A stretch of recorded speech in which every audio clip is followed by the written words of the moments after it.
Alright. Wow. Hey. Good morning or good day.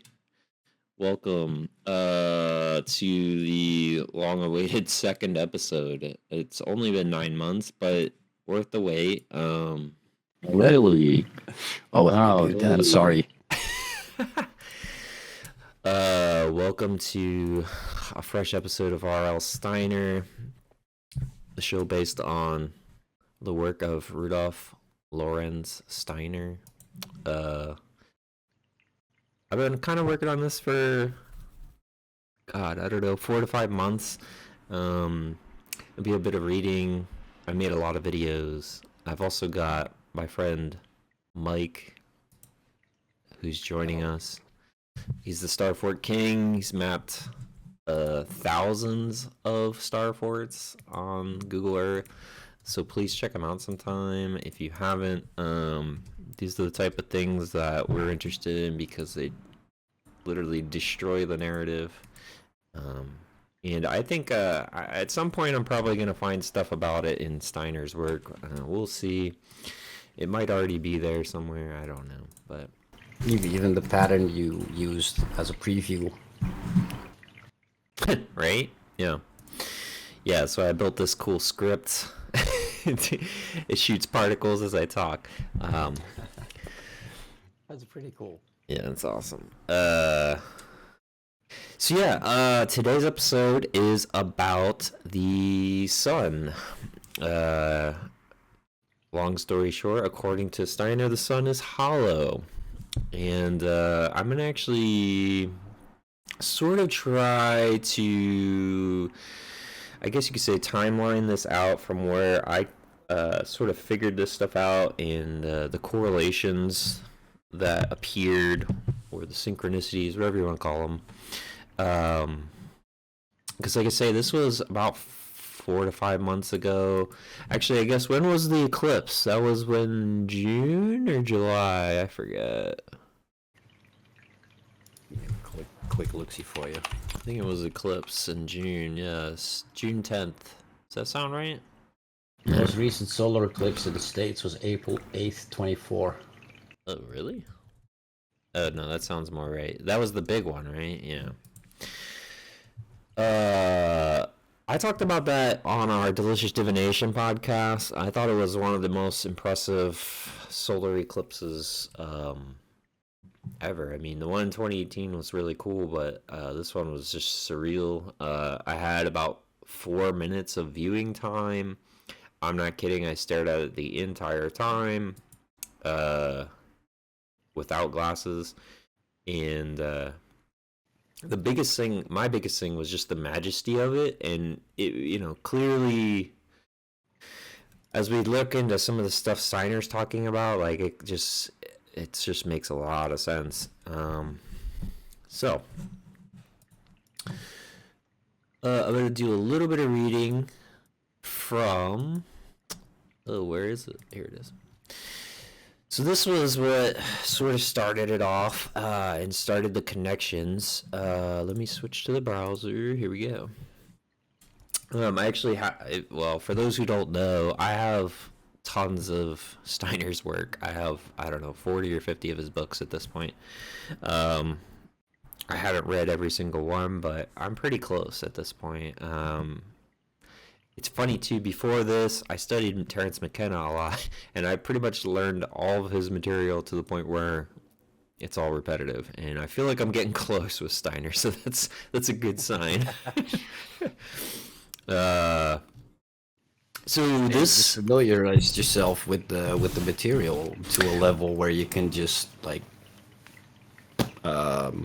you can just put it out there. Like, you don't need the book to reference anything. You know it by heart.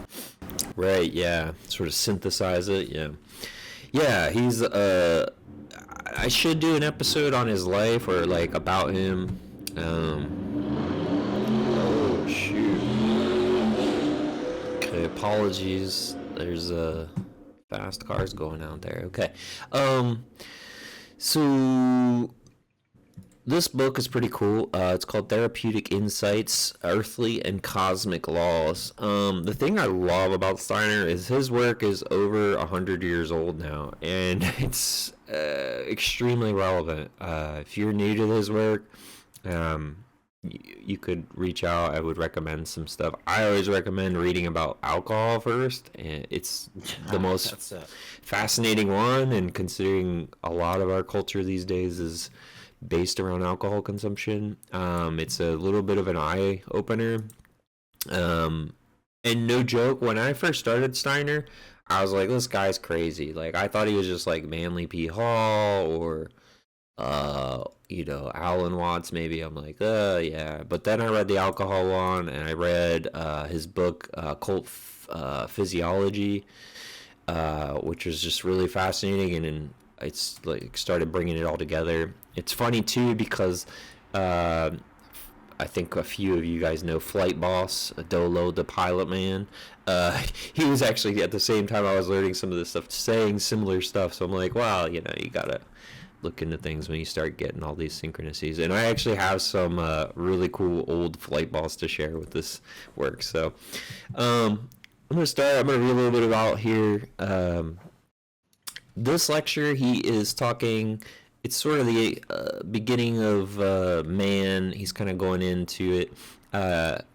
These are the things that really stand out and sort of change your perspective and sort of empower you. The culture we have in this day and age is very disempowering. Very, you're a speck on a speck in a cosmic soup. Where you could just die for no reason, entire planets can vaporize and blah blah blah. It's kind of insane. Whereas anthroposophy sort of gives you a little bit of your power back, helps understand karma, and brings sort of a reality to the world that doesn't. You're just not going to get from Crazy Town, whatever it is. So we stand within. This is Steiner. We stand within universal world phenomena as bodily beings. Again, at first we may proceed from merely elementary examples. Man as a bodily being is heavy. That is to say, he has weight. Other merely mineral beings also have weight. Mineral beings, plant beings, animal beings, and the human being as a bodily being all partake in this universal weightiness. And we must actually lift ourselves above this universal weightiness when we wish to make the body a physical tool of the spiritual life. We have often mentioned that if it were only the physical weight of the brain that mattered, the weight would be so great, 13 to 1500 grams, that all the blood vessels lying underneath the brain would be crushed. The brain, however, is subject to the Archimedean principle. Since it floats in the cerebrospinal fluid, it loses so much weight by floating in the cerebral fluid that it actually weighs only 20 grams, and therefore presses on the vessels at the base of the brain with only these 20 grams. You can see from this that the brain actually strives much more upward than downward. It counteracts heaviness. It tears itself free of the universal gravity and thereby acts like any other body that is placed in water and loses as much of its weight as the weight of the displaced water. So this is great too. This goes to a part with Flight Boss we'll talk about a little bit. So I'm going to skip ahead a little bit as we start getting into the sun here. Excuse me. Simple consideration shows that we are dealing here only with the actual earthly world. Only foolhardy and unjustified hypotheses of physicists can maintain that the same natural laws we observe on the earth around us are also applicable in the extraterrestrial cosmos. I have often pointed out to you how surprised the physicists would be if they were able to ascend to the place where the sun is. Physicists regard the sun as something comparable to a large gas oven without walls, more or less like a burning gas. If one arrived at that place in the cosmos where the sun is, one would not find such a burning gas. Instead, one would find something totally unlike what the physicists imagine. If this sketching, oh, I guess he's drawing, encloses the space that normally we picture as taken up by the sun, not only are there none of the substances found on Earth, but there is even an absence of what we call empty space. Imagine, to begin with, filled space. On Earth, you always have a filled space around you. It is not filled by solid or liquid substances. It is permeated by air, or at least by warmth, light, and so on. In short, we are always dealing with filled space. You also know, however, that it is possible, at least approximately, to create an empty space by extracting the air from a container with an air pump. Imagine we have a filled space that we will designate with the letter A, preceded by a plus sign, plus A. Now as we make this space emptier and emptier, A will become smaller and smaller. But as the space is filled, we continue to use the plus sign. We can imagine, although this is not actually possible under earthly conditions, for we can render space only approximately empty, that it would be possible to produce a completely empty space. Then, in this part of space that we have made empty, there would only be space. I will designate this with 0. It has 0 content. Now we can do with this space the same thing that you do with your wallet. If your wallet is filled with money, you can take more and more out until finally there's nothing in it. If you want to spend more money, you cannot take anything more out of your wallet, as it is already empty. You can, however, go into debt. You have -0 in your wallet if you incur debts. You can think of this space in the same way. It is not only empty, but you could say that it exerts suction because there is less than 0 in it, minus A. It can be said of this space exerting suction, which is not just empty space, but has a content, which is the opposite of being filled by matter. That is occupied by the space which one must imagine as filled out by the sun. The sun, therefore, has an inward suction. It does not exert pressure like a gas. The sun's space is filled with negative materiality. This is called counter space, and we'll talk about this in a little bit. I only present this as an example. So he's got a little picture of the sun as a circle, and it just says suction. I only present this as an example in order for you to see that earthly lawfulness simply cannot be applied to the extraterrestrial cosmos. We must think of totally different relationships in the extraterrestrial cosmos from those we have learned to know in our environment on the Earth. So, if you've listened to our show, Delicious Divination, I often bring up the game known as Agario. This is the best example of reality I can find, at least if you understand planes, and what he's talking about, right? Because when he's talking about materiality, he's talking about density, and this game demonstrates it perfectly. When you're tiny, you're fast. You can like whip around here, and all these little materials. If you can see, I'm actually playing the game on the stream. So we accumulate this food. I'm getting bigger. I'm getting more dense. This is the best place to start because this is, just put yourself in this little circle here. And then you'll see a popo ring or a bubble on the right side of the stream. That's the 3D aspect of it.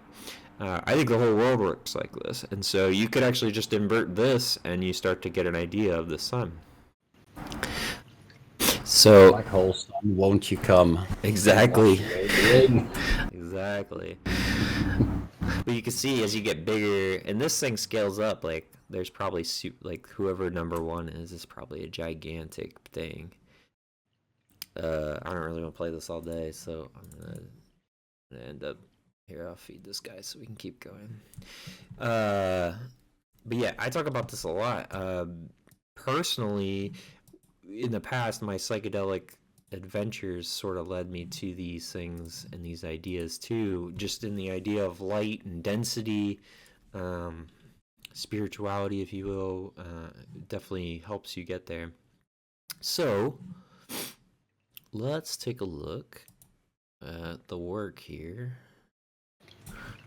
The other thing I got from what you just read out is Archimedes' law. Yeah, what is it? I'd have to look it up. When a body of something is wholly or partially submerged in water, like they use it to make what you call these things, infinity pools and so. No, not infinity pools. Like in a boat when you can dive into the water. It's Oh, like a pontoon boat? no, like you have inside of the boat there is a pool from which you can dive into the sea. Oh, right. Well, yeah, I mean, it's a portal, basically. Specific scientific terminology for that. It escapes me. It's okay. I know what you mean. Yeah, I mean, that's, I don't want to go into it in this episode, but the concept in a nutshell is that, you're essentially an upside down plant. Your brain is your root system. And, your spine is your trunk, and then your nerves and all those systems. But yeah, he talks to. This is why I love this too. Is right. It's empowering. It's not random chaos. Blah blah blah. It's when you're a child and you learn to walk. That whole process is also similar to the brain, where you're literally using your own willpower to stand up. It's really powerful. I love that. So let's take a look. This is actually a little video I sort of put together for this.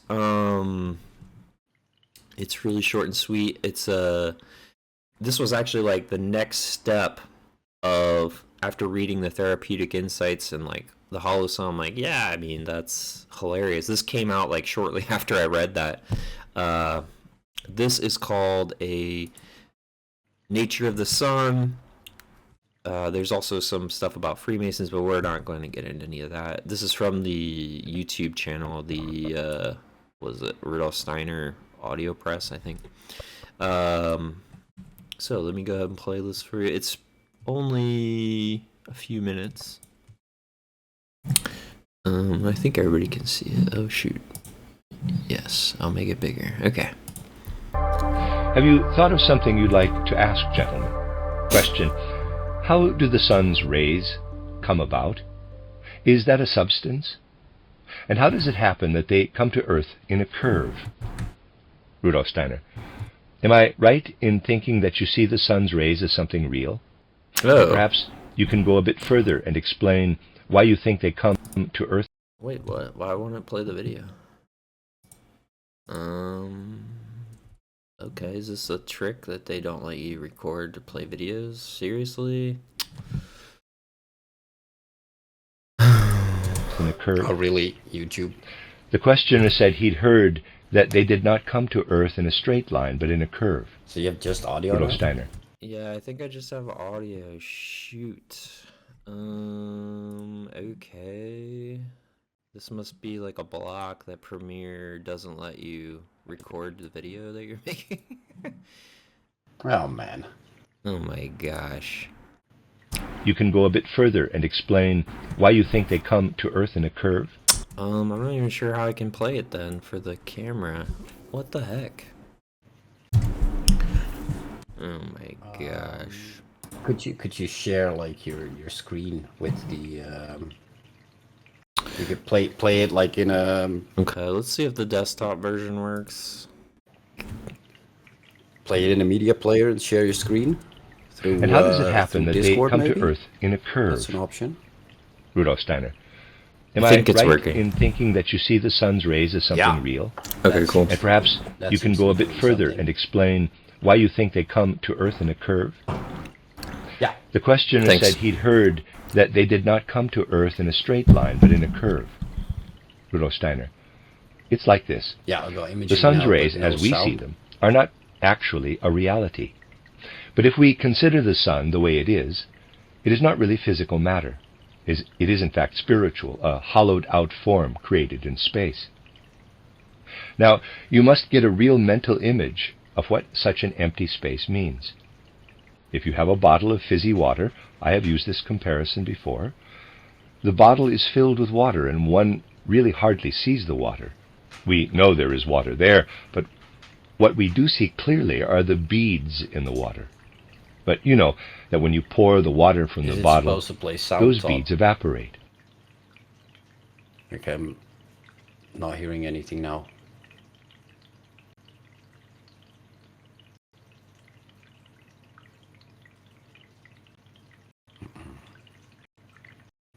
They are in fact air. Being air, they are thinner than water.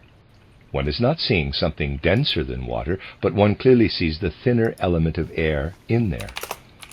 That is how it is with the sun up there. Everything around the sun is really denser than the sun, and the sun is thinner than anything around it, and that is why you see the sun.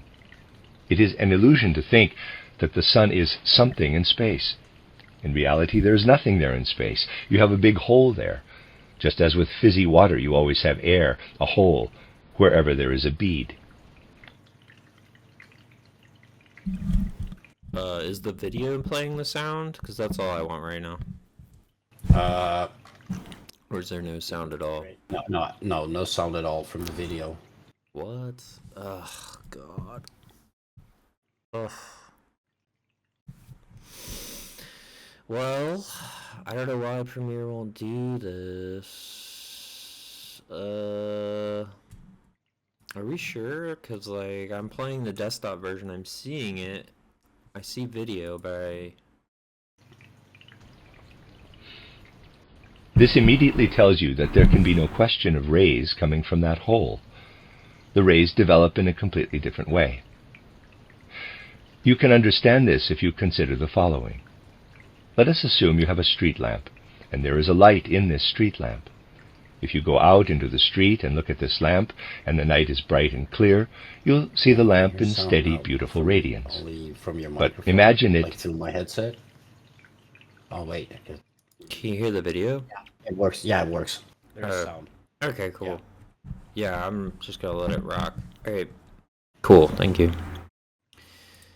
Alright, sorry for the technical difficulties, everybody. I thought this would work, but apparently Premiere blocks OBS unless you do just a straight desktop capture, which is super lame. Anyways, here we go. Imagine it is a foggy night with mist and fog all around. Then it will seem to you that rays come from the lamp, from the light. You then see those rays in there. But in fact you do not see rays of the light, for then you would also see them on a really good night. They do rather come from around the lamp, and the more mist and fog there is, the more do you see those rays. And so the sun's rays too are not something real, but something where you look through a mist at something that is less dense, an empty space. Can you understand this? Now to go on.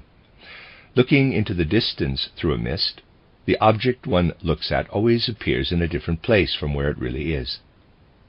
If we are down here on the earth and look through the air at the sun, which is really empty, then, as we look, the sun actually appears lower down than it really is. It will be lower down in the emptiness of space. As a result, something which is not real anyway appears to be going in a curve. So it is only that way because we look through the mist. That is the reality in this case. One can only be amazed over and over again that physicists today present the matter in such a way as if there was a sun there and rays were going along there, when in fact neither the sun nor the rays are outer physical reality. And in that space, which is empty inside, there you do indeed then have something spiritual. And this is something one must always take into account. This is what I am able to say on this question. All right. So I was like, okay, hopefully that video played. All right, I apologize for the difficulty. I'll probably do like a concise, like one-off video after this, chop it up and make it a little more better. So apologies, but I think we're getting the gist of what's going on here with the sun, right? The light you see, the atmosphere you see, is more of an effect than anything. Always felt that way. Yeah, so for me too, this goes way back to like God, 2002, 2003. So in this video, you'll see a little clip that I made. There's no sound, so no worries there. Actually, let me go find it here. There's a program in Adobe called Adobe Illustrator, and it's pretty wild. It's a vector editing program, so everything's based on math as opposed to pixels.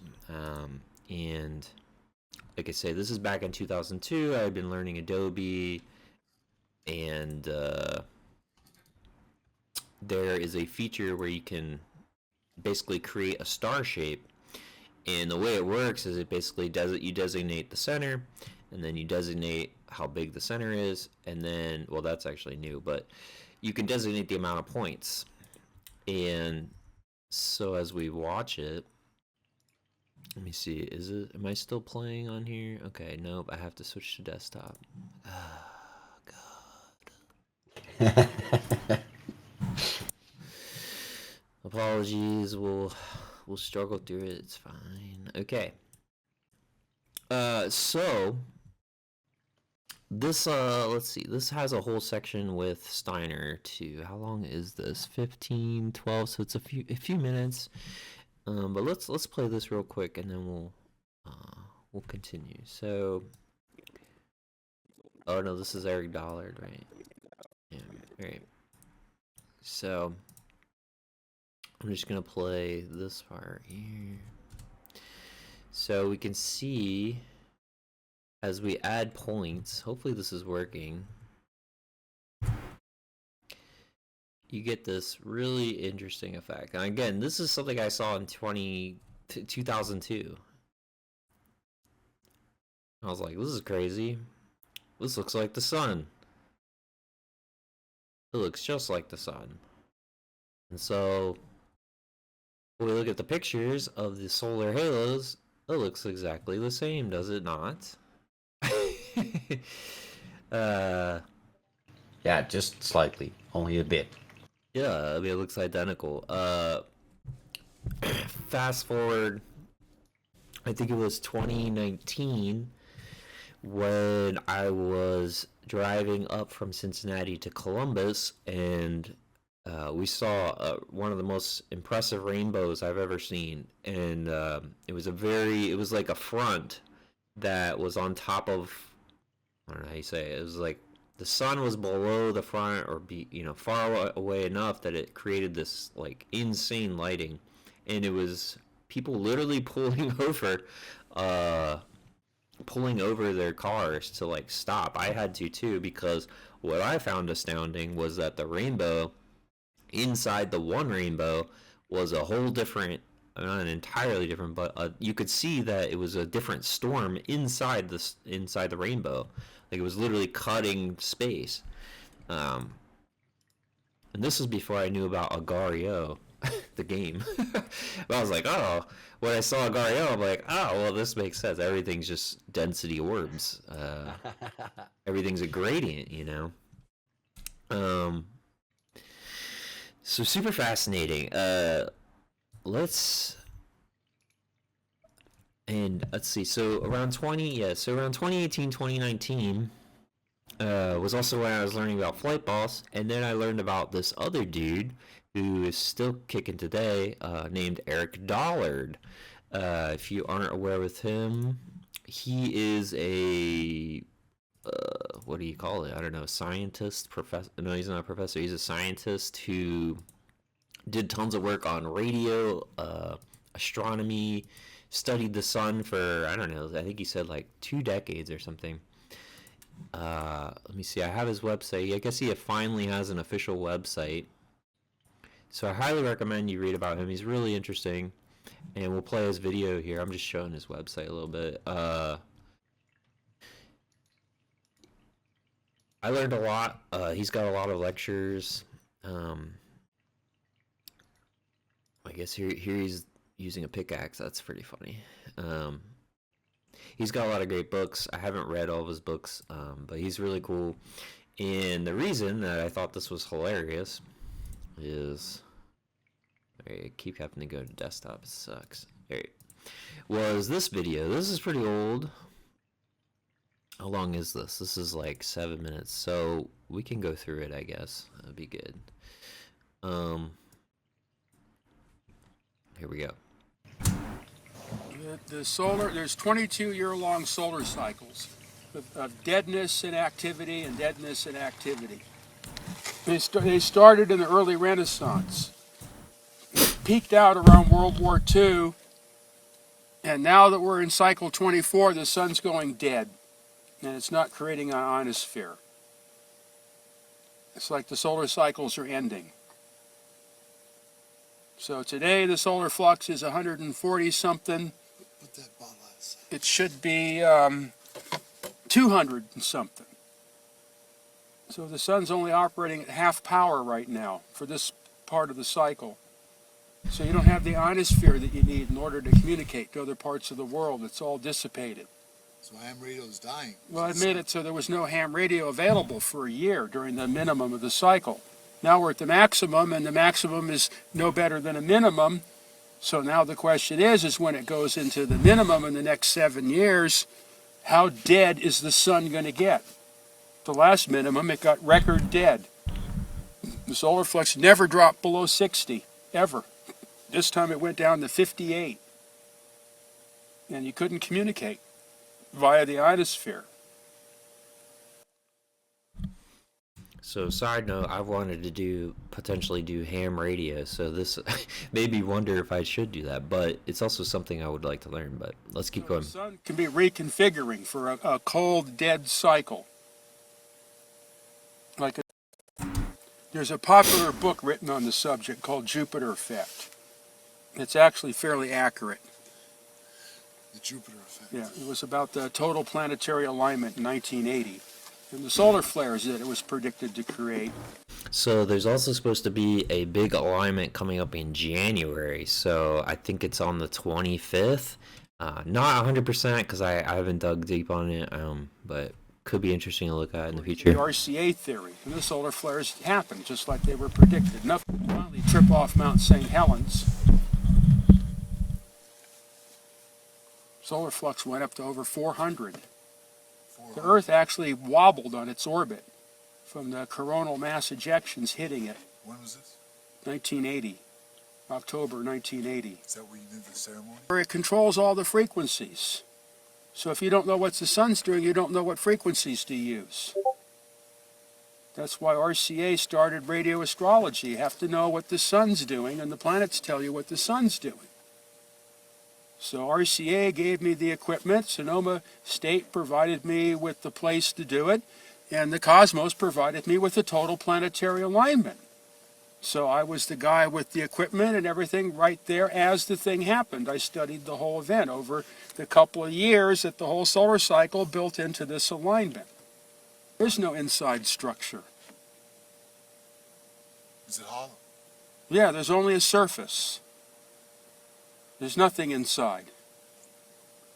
Is the sun actually, do you believe, combusting in on It's itself? not burning anything. There's no fusion in the sun. That's well understood. Proven.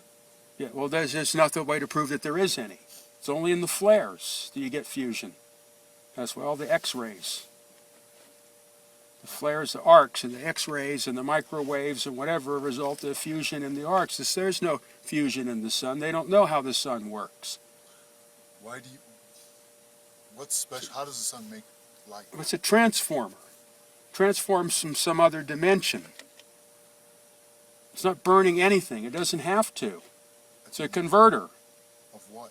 I don't know. Nobody knows. But that's what it does. That's the only thing it can do because that's how everything works. It's transforming from another dimension. Yeah, you could say it's taking energy from another dimension, counter space. There's no energy, actually. You can't, most of it you can't even measure in outer space or see. You can't see. No, you can't see the sun in free space.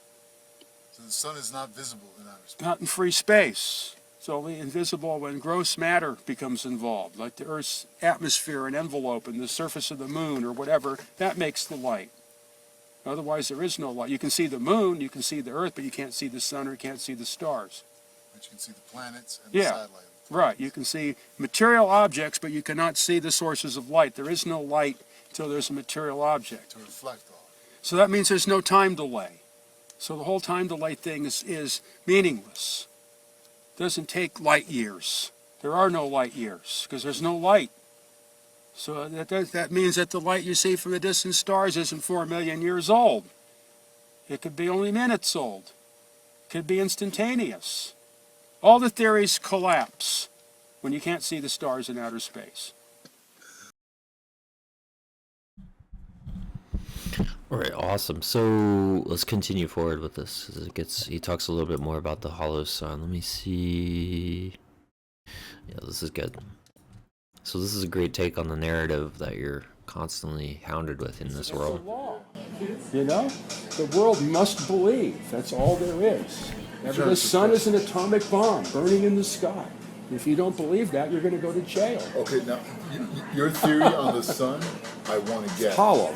So every planetary object is hollow, right? All hollow. Well, the sun's definitely hollow because I studied the sun for 4 years straight. This is a And question. it's obviously hollow. Okay. And the solar, the sunspots are holes that allow you to see inside. Really? Yeah, it's dark inside. The sun is well understood in radio physics and studying the ionosphere and sunspots and all that stuff that the sun does not operate by fusion. They do not know how the sun operates. The fusion only comes out of the arcs because of the current density. That's where the hydrogen fusion occurs, is in the actual arcs between the flares. The sun itself is not a fusion device. So the fusion is only in the effect of the It's a flare. converter. Yeah, the sun is a converter from another dimensionality into this dimensionality. And obviously, if you can't see it in outer space, the conversion's not complete until it hits the Earth's atmosphere or other physical object, and then it finally converts to electromagnetic When light. it hits the ozone layer, it does Well, the something. Earth's envelope. There's envelope. Yeah, this envelope is undefined. Undefined. Yeah, But you have to get in the Wilhelm Reich about that. Like we were talking about how you can't see the stars anymore. Yeah. So the sun, would you say, makes its quote-unquote energy through some electrical etheric Yeah, process? because of its voltage, its So- position. Would you call it some kind of etheric lamp? A lantern? Yeah, some it's like a kind? giant Tesla lamp. You know, in the Converter. The sun is a converter. Yeah. It's not burning anything. So it's an etheric electrical Yeah, converter. And It's converting from primary force to secondary force. the conversion is complete once it hits the upper atmosphere. Of the Yeah, Earth. then once the emission interacts with physical matter, then it reverts to its reduced form, the waste product, which is heat and light and mechanical activity. But it doesn't start off like that, and its origin is undefined because it comes from what people like to say another dimension, counter space. Sunspots are holes inside. Holes in the hollow sun. There's a photosphere that generates the light, and it's contiguous. It's not. So real quick, this literally photosphere, I think too, is also something that Steiner mentions. Contiguous. It's little things that move around.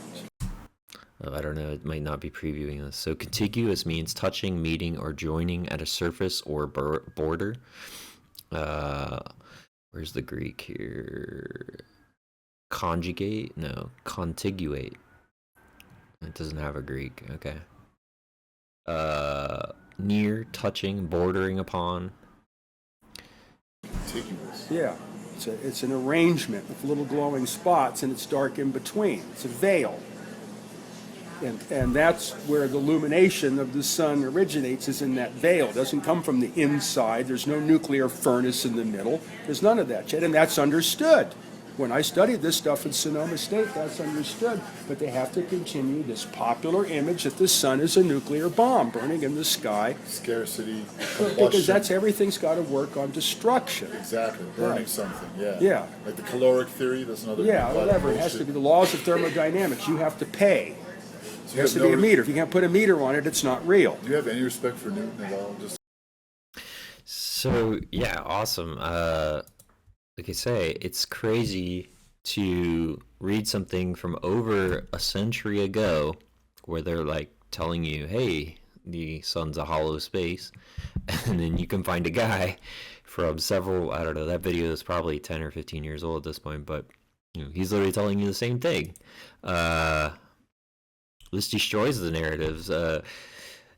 In the previous show and with Mike and stuff, we've talked a lot about the Earth being hollow. I've read all the Hollow Earth books, Baron Trump's Underground Adventure, Vril, The Power of the Coming Race, Smoky God. There's a bunch of movies about going to the other Earth. It's hilarious if you're following the new Godzilla and King Kong stuff, because that stuff's literally all about Hollow Earth. They even have multiple scenes where they go into the Hollow Earth. I watched they made a show, which is hilarious. I've never thought you could make a show about Godzilla. Gosh, I don't even remember what it's called. Give me 1 sec here. Hollywood can milk everything. I watch too much stuff. Yeah, it's no different here. What the heck was it called? Oh, no, I know what it was called. It's called hilarious, right? Because everything's got to be inverted these days. It's called Monarch: Legacy of Monsters. Not a bad show, kind of funny, kind of good, a little bit of filler, but not too much. But anyway, they have multiple scenes where they go into a Hollow Earth. The Godzilla versus Kong movie, they have a whole scene where they go through the a portal that goes into the Hollow Earth. I do want to note that a lot of people say Baron Trump's Underground Adventure is about time travel, but if you actually read the book, it's not really about time travel at all, so I'm not really sure why people keep saying that. But yeah, I think it's all hollow. It's probably it's all gradients. Everything's just a gradient. And yeah, so that all came together.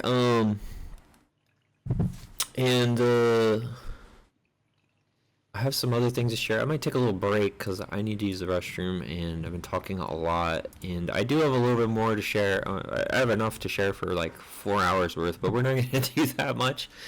But yeah, what do you think, Mike? Have you heard much about Dollard at all? No, I'm not all that familiar with Dollard.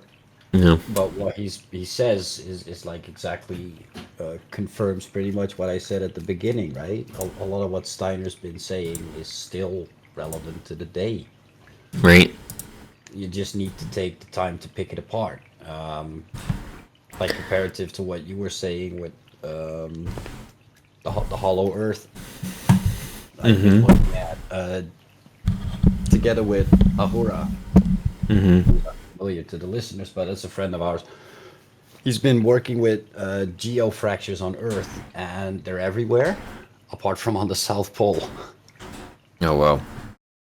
There's no like physical movement visible around the South Pole. It all stops there.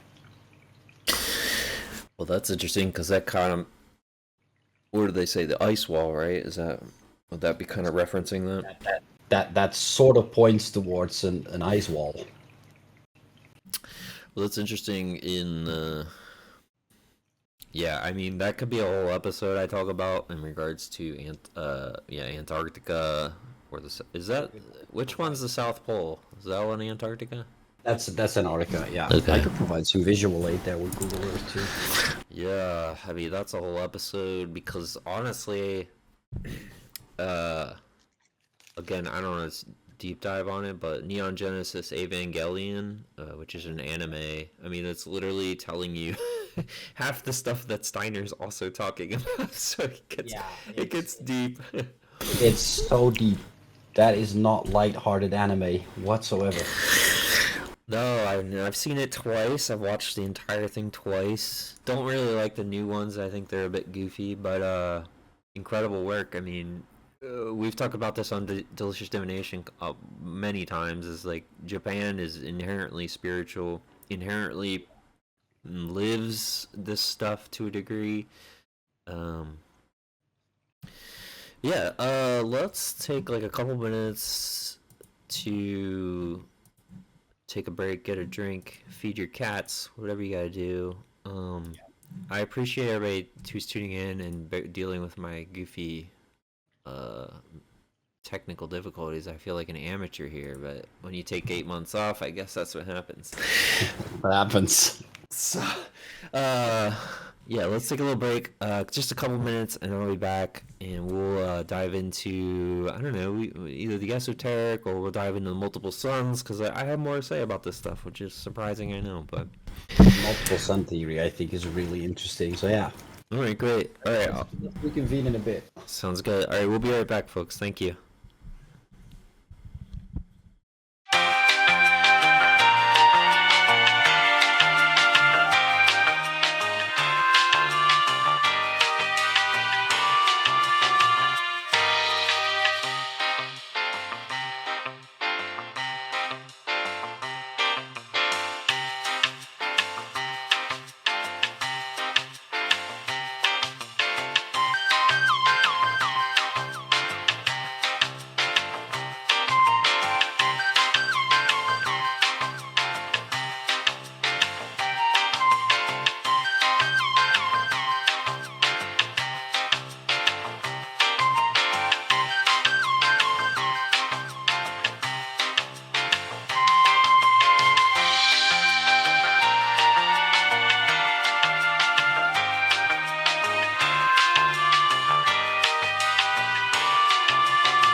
All right.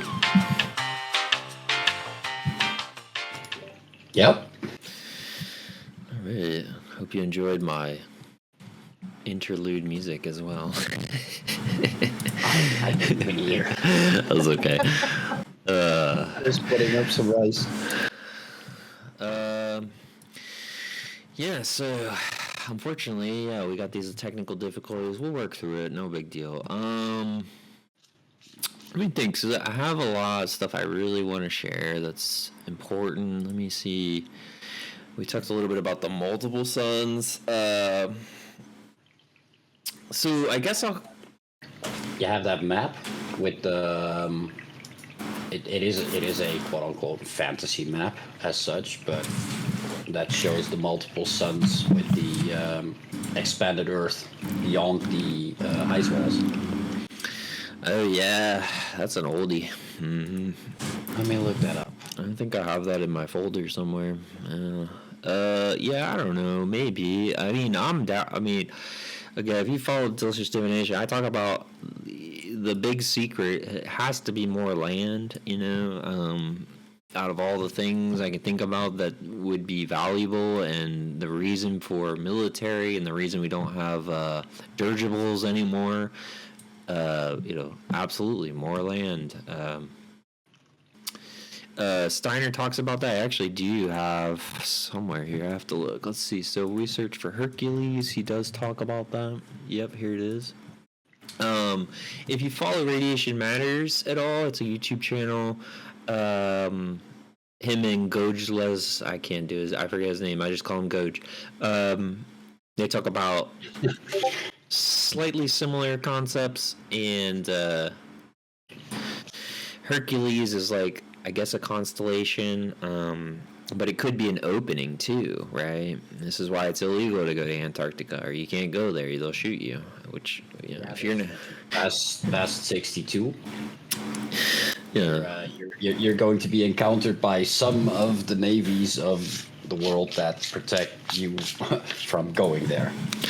Unless you're Elon Musk, you can open a restaurant on the South Pole. Who cares? Right. Yeah. So, but people always say, "Oh, well, you can go there." It's like, well, go then. Why?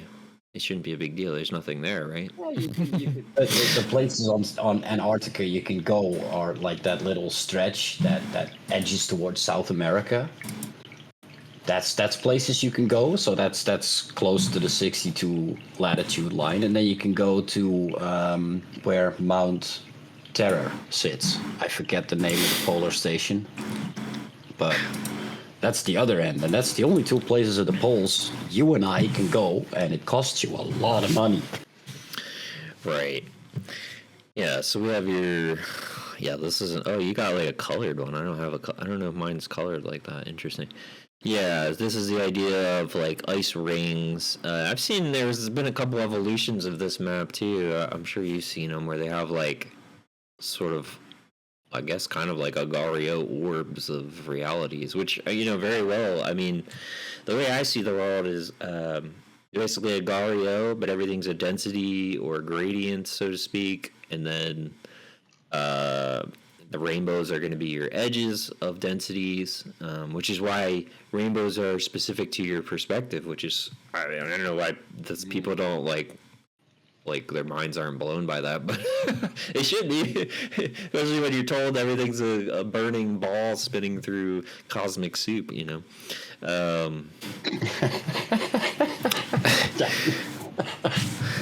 Sorry. No, you're good. Yeah, I don't know if this is real. I don't know. Maybe, like I say, you can't leave the circle, right? So we need. I like the interpretation of it. Like I said, I don't know if this is real or anything. It's probably just a fantasy map, but the idea of the multiple suns is portrayed in this pretty well, if you ask me. Like there's two suns and there's a moon. Yeah.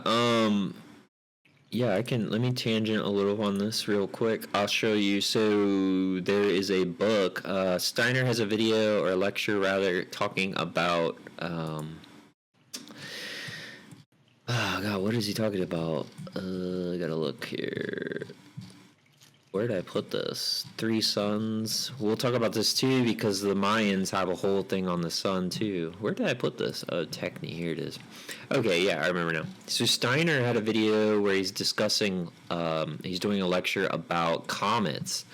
It's really good. I highly recommend it. I can try to find a link if you want, or if you need. But he talks about, like, people think comets are omens and all this, very basic stuff. Everybody already knows that. But he also talks about it in a way that sort of gives it organic life, in that comets are sort of materializing in space to be a type of food for this organism, which is pretty big stuff, honestly, huge.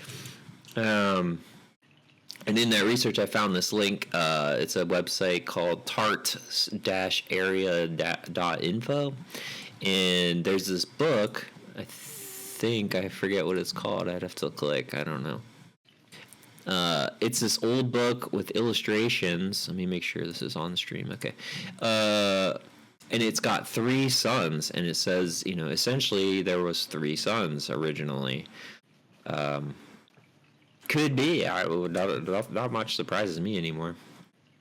But yeah, this is one of the pictures of the three suns. Let's see if there's anything. What attracted my attention particularly was the presence in a number of illustrations of bright celestial bodies in the amount of exactly 3 spheres.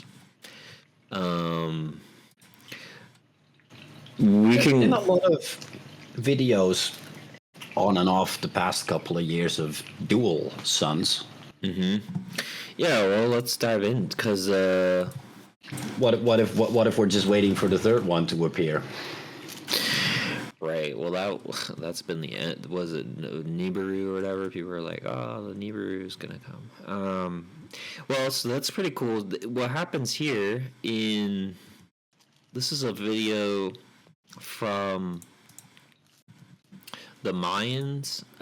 This is their Genesis myths animated, and I didn't finish breaking all this up, but it overlays a lot of this stuff. You have your 4 gods, which are essentially the 4 elements, probably similar to the 4 archangels. They try to make humans. There's a lot of sacrifice, always a sacrifice. Even the gods sacrifice themselves constantly. There's a ton of overlap between like Mercury and Persephone, like the same type of myths. Again, this is probably an entire episode I could do, but we will skip ahead a little bit to the end, which is the most fascinating part, because it totally correlates to what Steiner calls our time period. Although I think we're on the cusp of the 6th age, but this is what they call in this one the 5th Earth, and then they need to make a sun for it. Let me see, how long is this? It's about 5-6 minutes. So yeah, we can watch this. It's pretty intriguing. This is all about how the gods made the sun according to the Mayans. Now, I think the Mayans too, I believe the idea is that they are sort of descendants of the Atlanteans. Now, I'm not 100%. They could have actually been the slave race that sort of took over the area afterwards too. The history of the world gets pretty complex and very deep very quickly. So let's watch this real quick because it's really fascinating, and it'll lead to the next thing we want to talk about with the sun and a little bit of the moon. Now the earth of this 5th sun is complete. Quetzalcoatl and Tezcatlipoca must now create the sun, the time called Nahui-Olin, for movement. It is called for movement because it moves and follows its path. It is called a time of movement because there will be earthquakes and hunger before the end of this 5th sun. Look, they are gathering in Teotihuacan. They are coming together to make a new sun, to finish this 5th creation. Oh, brothers, sisters, who will carry the burden of lighting the world?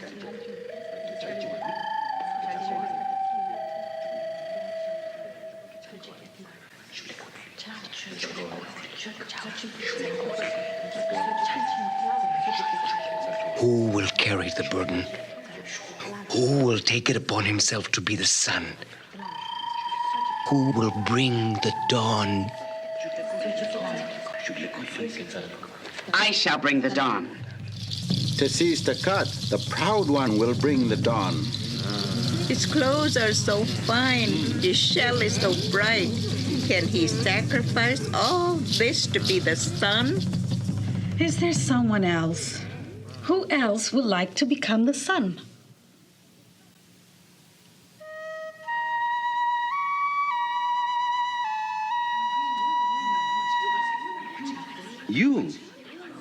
You will be the one, oh little crippled one. You, O Nanawatsi. You will be the chosen one, little pustule-covered one. We have chosen you, Nanawatsi. No, I am not worthy. We have chosen you. You will be the one, O Nanawatsin. Thankfully, I accept what you have commanded me to do. Let it be as you say. You have been good to me.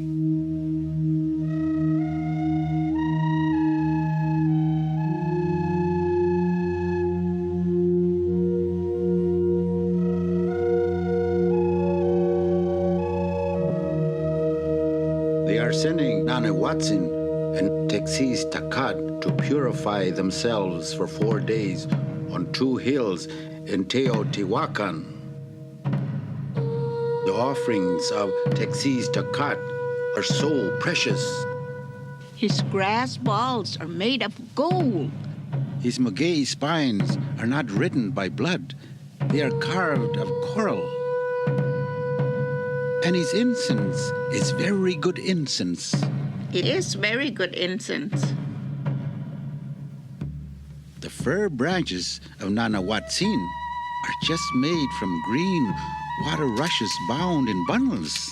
His grass balls are only sweet, smelling reeds. His maguey spines are covered with his own blood.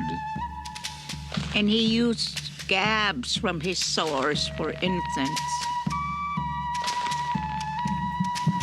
I'm not gonna lie, that's a little gross. It is time. It is time to set the divine hearth for eternity. The fire in the center is made. It is midnight. They are dressing for their sacrifice.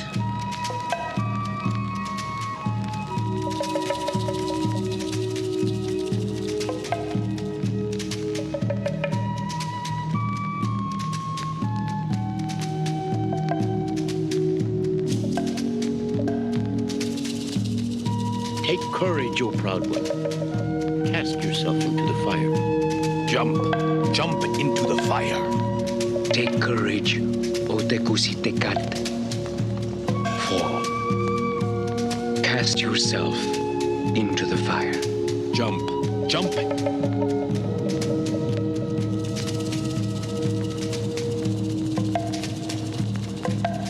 Jump! Take courage, O proud one. Cast yourself into the fire.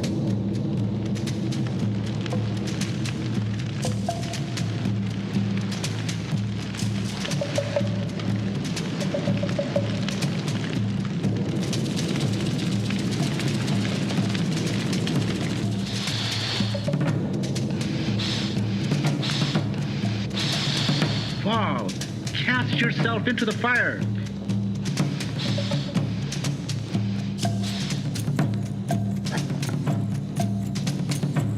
Take heart, jump!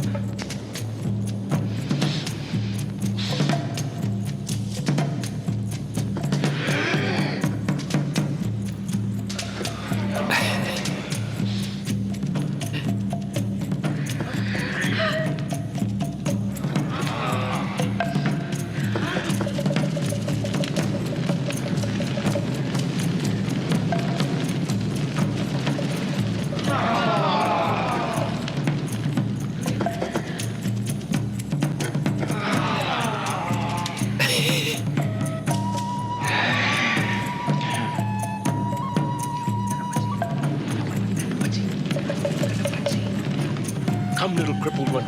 Jump! Jump! Take heart, Nana Watsin. Bring the dawn.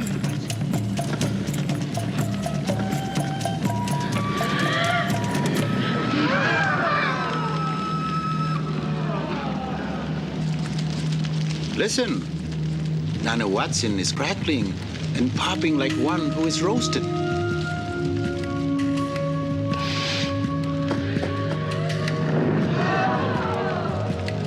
Finally, the proud one is following. The fire is devouring them.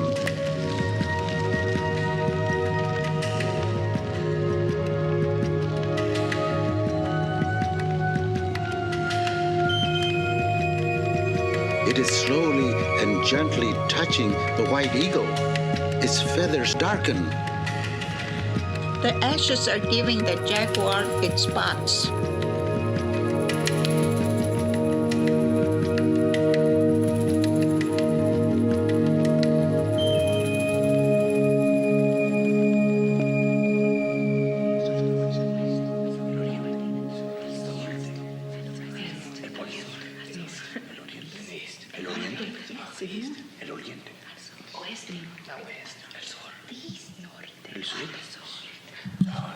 All await the coming dawn. The reddening begins. The sun will rise in the north.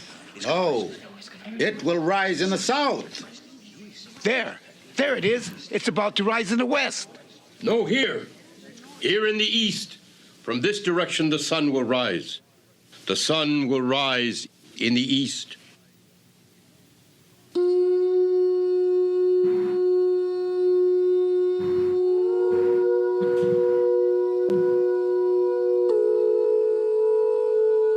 The sun is rising.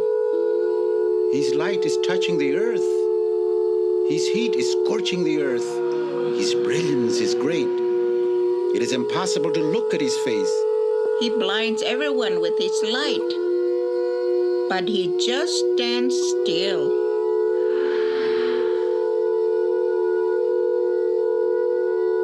Taxis is rising. He is stopping. He just stands still. They are the same in size, shape, color, and brilliance.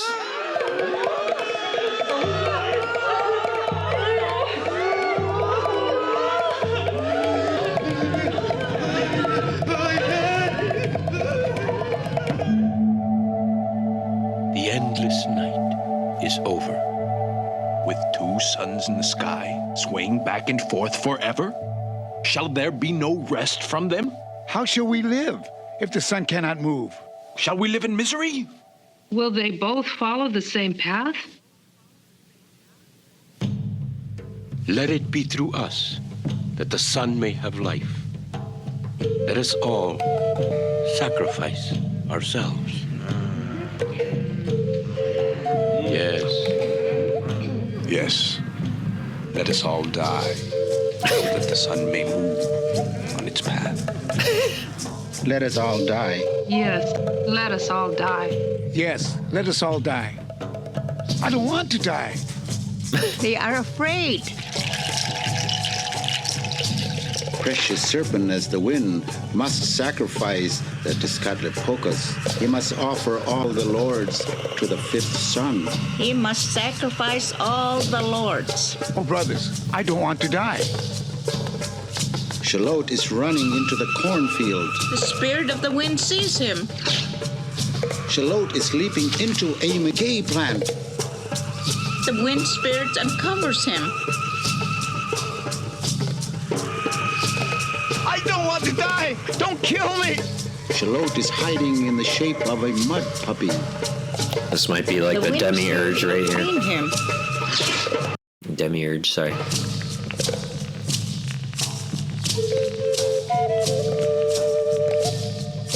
The wind spirit has sacrificed Shalot. These guys kill everybody and everything. Apocalypto, like the movie.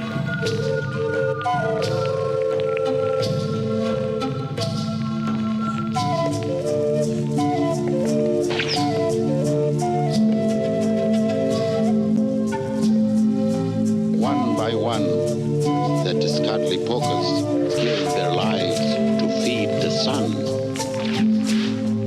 All have fed the fifth sun. All have given their fire to the sun, but the sun does not move.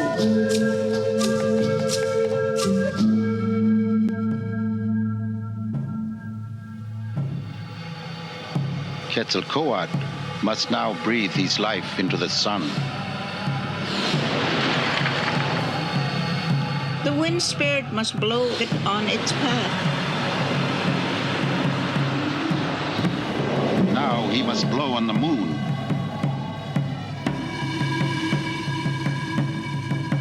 Look! The people of the fifth sun are walking in the light. They are bringing the wood.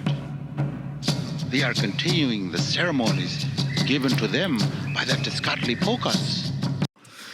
All right, cool. So, yeah, crazy, right? The creation of the sun and moon. I think it's, I don't know, it's very hilarious in a way where you get the guy with courage.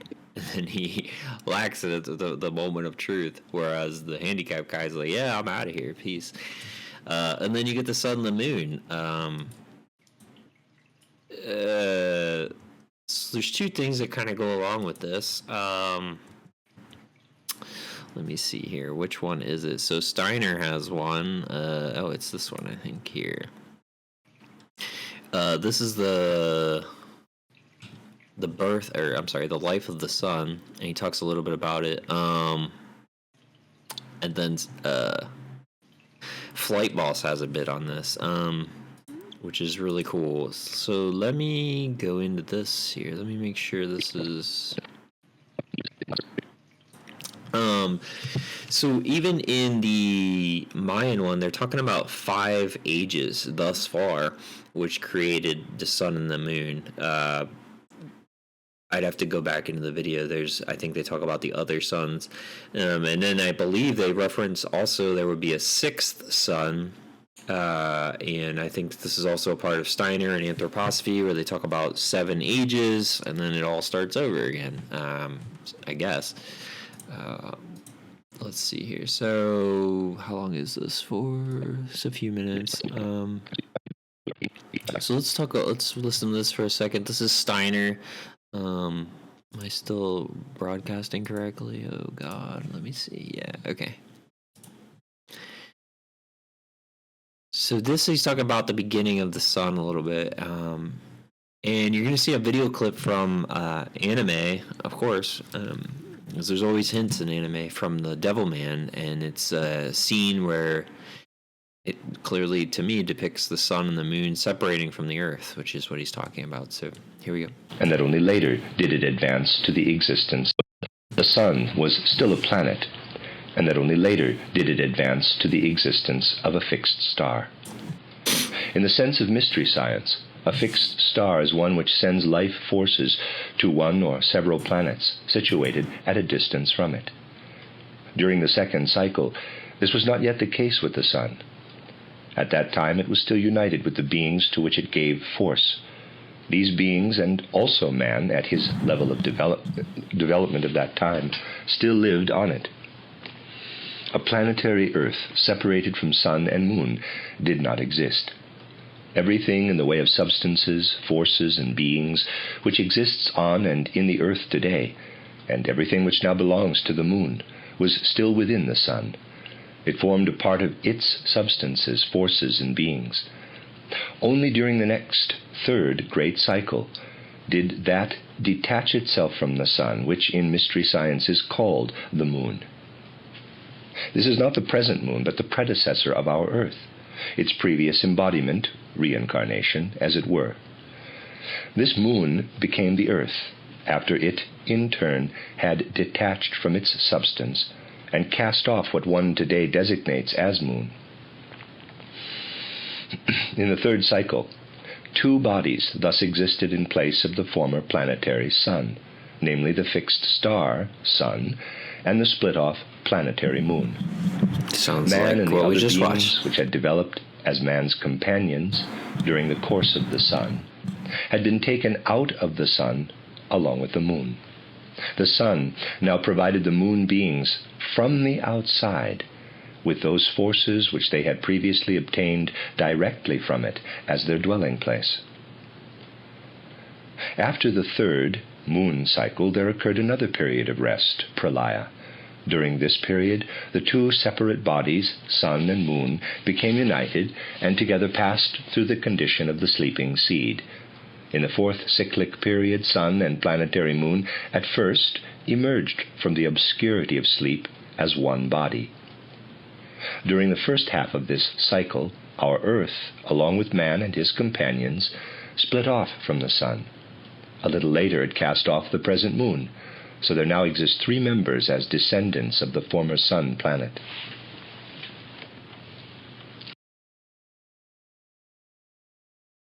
Oh my gosh.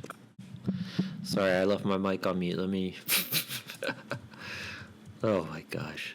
I'm such an amateur today. Alright, I'm gonna go back and I'm just gonna redo it, because whatever. So, hey, apologies. Appreciate bearing with my technical difficulties today. So, when you saw the Devilman clip, this is I believe to be the moon right here. Steiner refers to the moon as sort of the dross of previous civilizations, this is all the crap, the bad stuff, the monsters, the demons. They end up in the moon, and the moon and the sun separate. This is Lucifer, or a depiction of what would be Lucifer. And in this story, Lucifer plays a critical part of the story. Not exactly evil, pretty evil. I mean, really evil, honestly, but like not exactly evil in the way you think. His goal isn't to destroy everyone necessarily, so much as provide a light for individualism. And they separate. And in this earth is everything's alive. So the plants become alive, and the beings, which sort of whatever angels you want to call them, are like hermaphroditic fairy-like beings.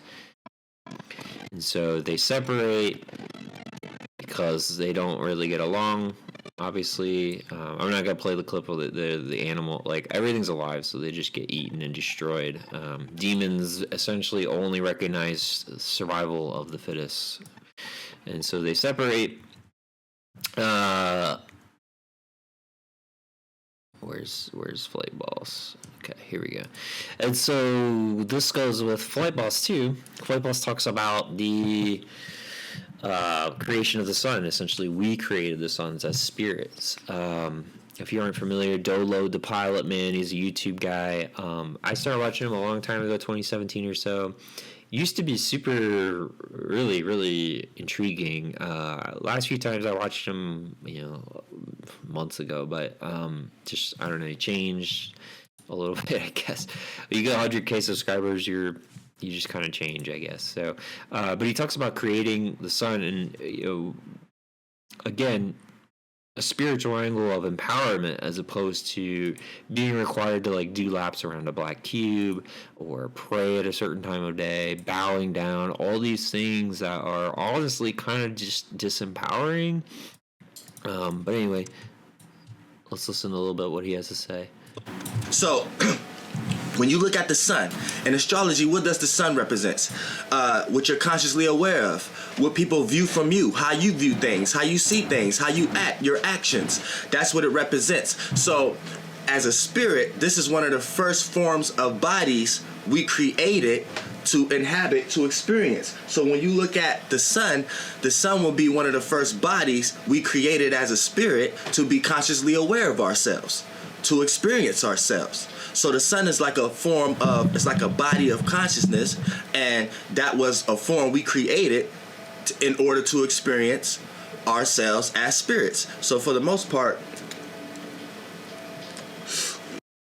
so we created a body of light to ride, and we give this body of light an impression, and it's the first forms of body. So when you're looking at each planet, each star, this is each form of body, each world. So when you hear things about the seven existences and the seven worlds and the seven, you are in these worlds every day, but one world is lighter than the other, so the experience is more faster than the other. So when you talk about Mercury, that's the world of thought, imagination, communication. So Marduk or whatever. So for the most part, that world is faster because your thoughts is much faster, less physical. So they move much faster, and it doesn't take a lot of time to move. You know what I'm saying? Then once we get to the lower stars and shit like that, things get more dense and physical once we start to get the Venus and Mars and shit like that. So what is the sun, and what is the sun actually doing? So look, check this out. Since you are in an overall, right, you have a sun yourself.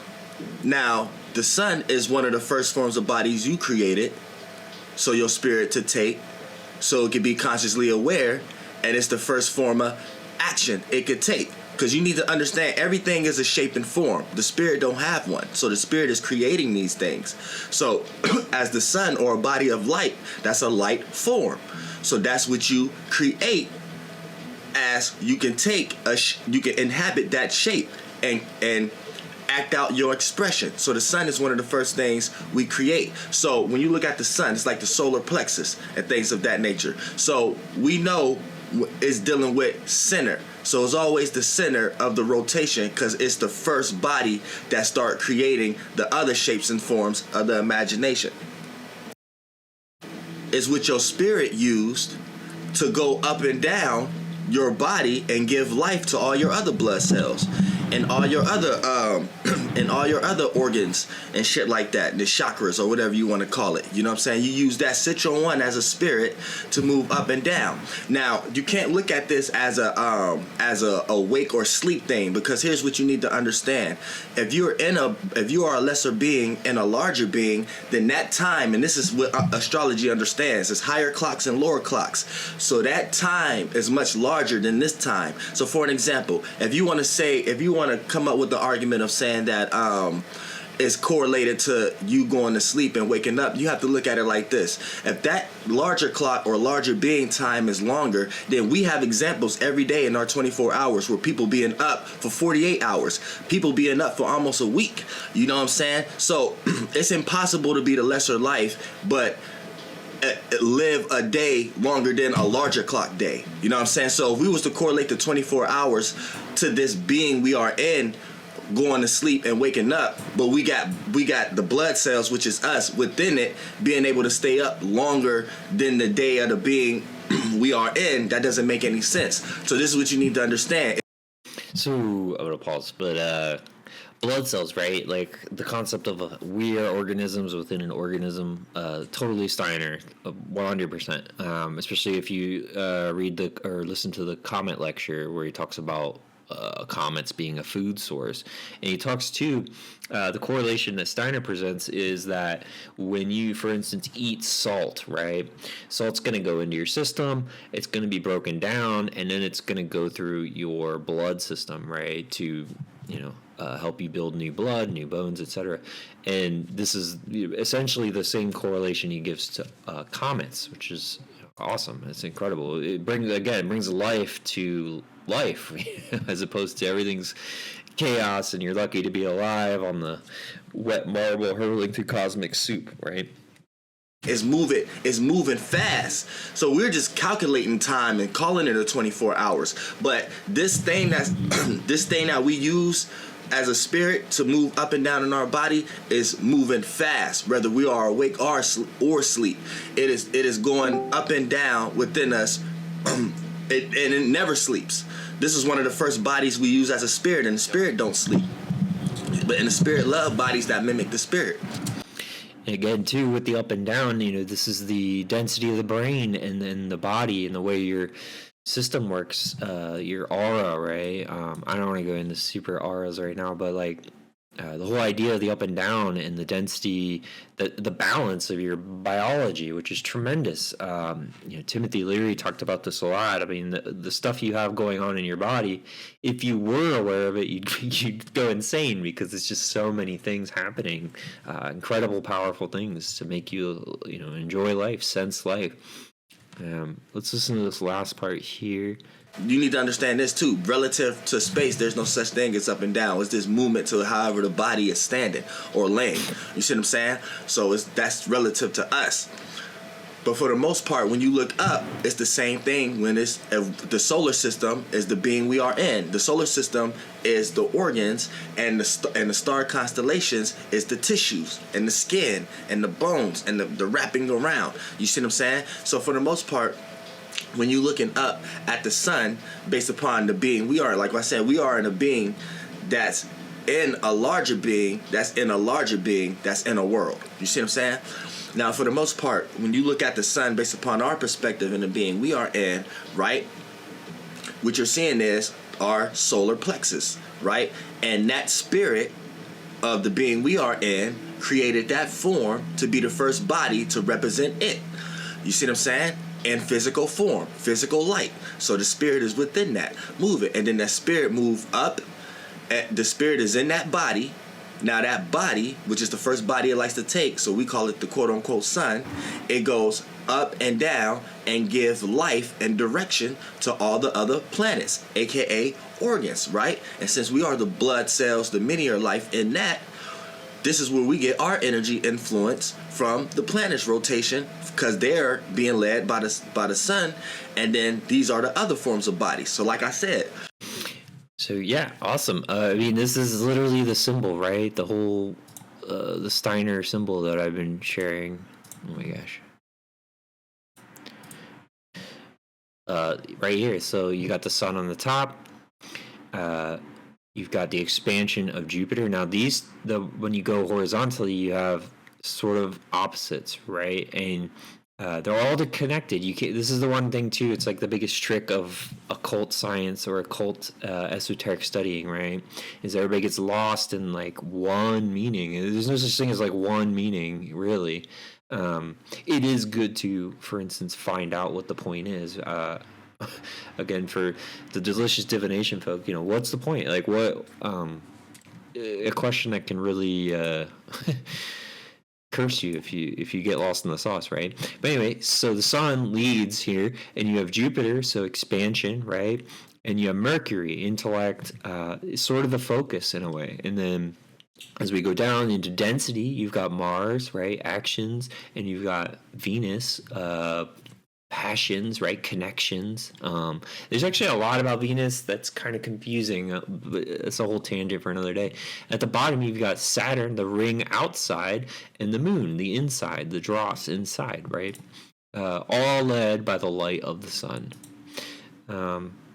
Awesome. I mean, I don't know. It's at minimum more interesting than a burning ball of fire. At least for me. Yeah. Oh, welcome, Upside Down Alien. How are you? Welcome. Let me think. Where to go next? We've talked about we talked about this. We could talk about the sun moving through Hercules. Let me see. I got a message. Frying up some chicken. Sick. All right. Nice. Yeah. Welcome. Do you have anything to share? Sorry, I didn't know if I should speak or not. I'm just enjoying the feed. No, you're totally welcome. Yeah, I appreciate it. Welcome. I've just been talking about the sun, obviously. Yeah, I'm staring at the sun right now as we speak. Great. Did you go see the eclipse this year? I believe I did see it. It was partially cloudy. But it actually kind of helped because it wasn't too cloudy. So when the clouds would pass through it, it was as if a filter, would pass through it. So you could kind of look at it better with the naked eye. Right. They were spraying heavily in my area, which where I went like an hour away from Columbus, Ohio, because I wanted to see totality for as long as possible. Right. And I was surprised. I mean, you literally had, I don't know, a couple million people probably staring at them spraying the sky, like literally streaks everywhere. Yeah. Yeah, a buddy of mine went to Erie. He drove up to Erie, Pennsylvania to view it there. And he said that, when it covered the sun, it was like nighttime, but it was the cloud was still illuminated. It was very weird. He said it was as if someone turned the lights off. Yeah. Yeah. It's it's as surreal as it gets. I mean, the only thing more surreal is psychedelics. Right. No. No, but yeah, it was the best viewing I had was in 2020. I believe that's when the last one was. 2018 was the last like big one. Mm-hmm. I can't remember. Yeah, it might have been 2018. And I was on you sure it was 2018? I was on my college campus at the time, and they were giving out eclipse classes, and we were all able to stand in the courtyard at the viewing, and people made shoebox viewers. Yeah. So, you could see the reflection of the light, I guess, through the box. It was pretty cool. Pinhole cameras, I think they are. Yeah, similar to an exposure method. This is more of a projection, Right. Nice. as the light will pass through the hole and project it onto the screen or on the inside the cardboard box, and then you can look at it to see the shape that it's in. Yeah. I'd rather stare directly at it though. Yeah, that's what I did. I mean, it was amazing. It's one of the most amazing things. I mean, especially if you get to totality. I mean, it becomes twilight. It's dark. I mean, the crickets come out, the birds stop talking. Yes, it's incredible. It's more incredible too, trying to figure out what it really is when you understand that it's hollow. Obviously, something's blocking the light, I guess, or interfering with the light. As far as Eric Dollard would say, you're just seeing the inside of it too, which is fascinating. Yeah. Yeah, I joined late, so I wasn't sure as to what you were talking about earlier, but the basic level of understanding from any point of view is if you take a look at an eclipse, the first thing that I would notice, is it's very odd that the shape is perfect, to block the sun, and most people kind of brush it off, and you can look into the explanations for it. I haven't in a while, but it's definitely the first question to ask yourself is how is it so mathematically perfect in the sky, in proportions to where it covers it. And there's definitely some history, that comes into play with how these things affect calendars and time, and the way that humans operate, and just nature in general, follows this cycle, this solar cycle, so to speak. So there's definitely something to it in those aspects. And then also, I guess maybe more of a metaphysical, spiritual aspect as to how this energy, it sort of seems to me, how it affects, how it changes and affects, the earth itself. So, like you said earlier, when this event does occur, there are anomalies that take place. It sort of is like the earth comes to a standstill for a second, because everything stops to acknowledge what's taking place. Right.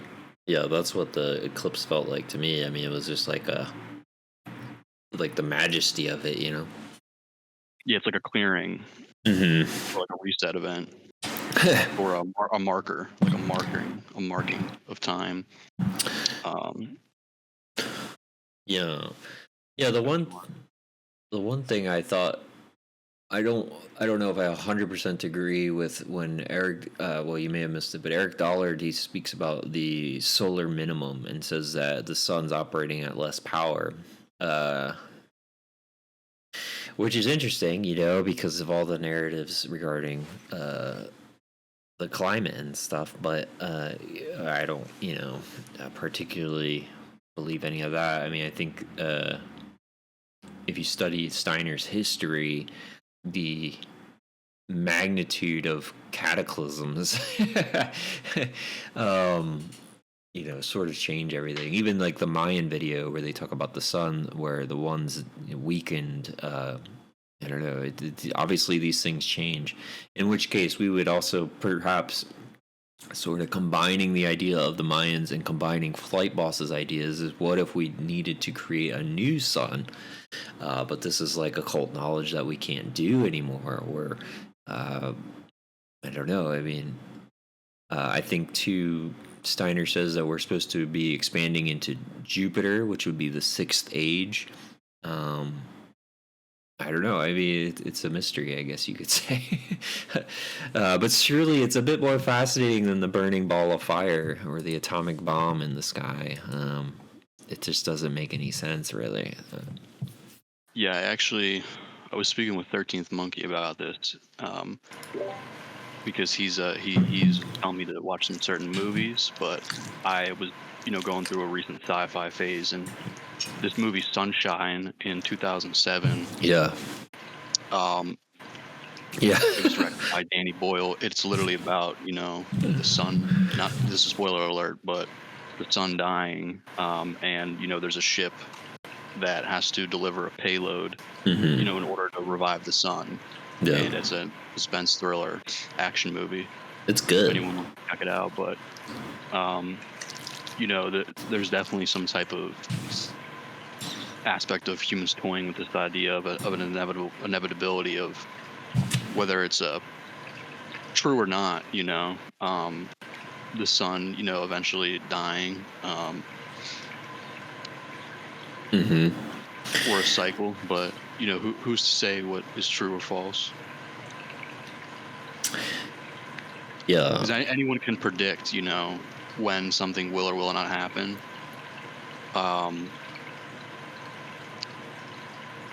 But at the end of the day, we're still here at this very moment, so to speak.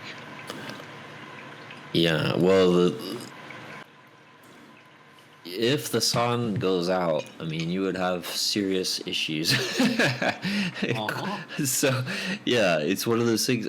I forget where. I mean, I may have done too much research, but I feel like there's a part where Steiner talks about these things, about the sun dimming and then coming back online. I don't know where that is. I'd have to dig around probably, but it could have even been an Eric Dollard clip. But let's see here. This is about Jesus. You don't need that right now. And somewhere in the 1800s, they had I forget the exact date, but they had the year without summer. So 3 years of pretty much crap. Yeah. Yeah, from the volcano, right? Quote unquote, caused by volcanic ash in the atmosphere. The whole island blew up, and nowadays, how long has Iceland been burning? Forever. I mean, maybe we're just waiting for the sun to dim, and that's when the actual year without summer happens again. Well, see, that would be awful because majority of people believe that we have the capacity, even though this is data proven wrong, but we have the capacity to destroy the earth with our industrial, whatever you want to call it. There's data that proves otherwise, but the information, that the average person has would, in the 50 years of fear mongering, it would be not good, They hardly know anything about the makeup of Earth, so to speak. The deepest hole that we know of is 13 kilometers or thereabouts. You put 13 kilometers in a straight line on this ball and you zoom out, you see nothing. Right. And if you look at it as a ball, it's a lot more than 13 kilometers to get to the center. Yeah. So how did they determine by drilling 13 kilometers deep that this is what the Earth is made up of, and this is how all of it?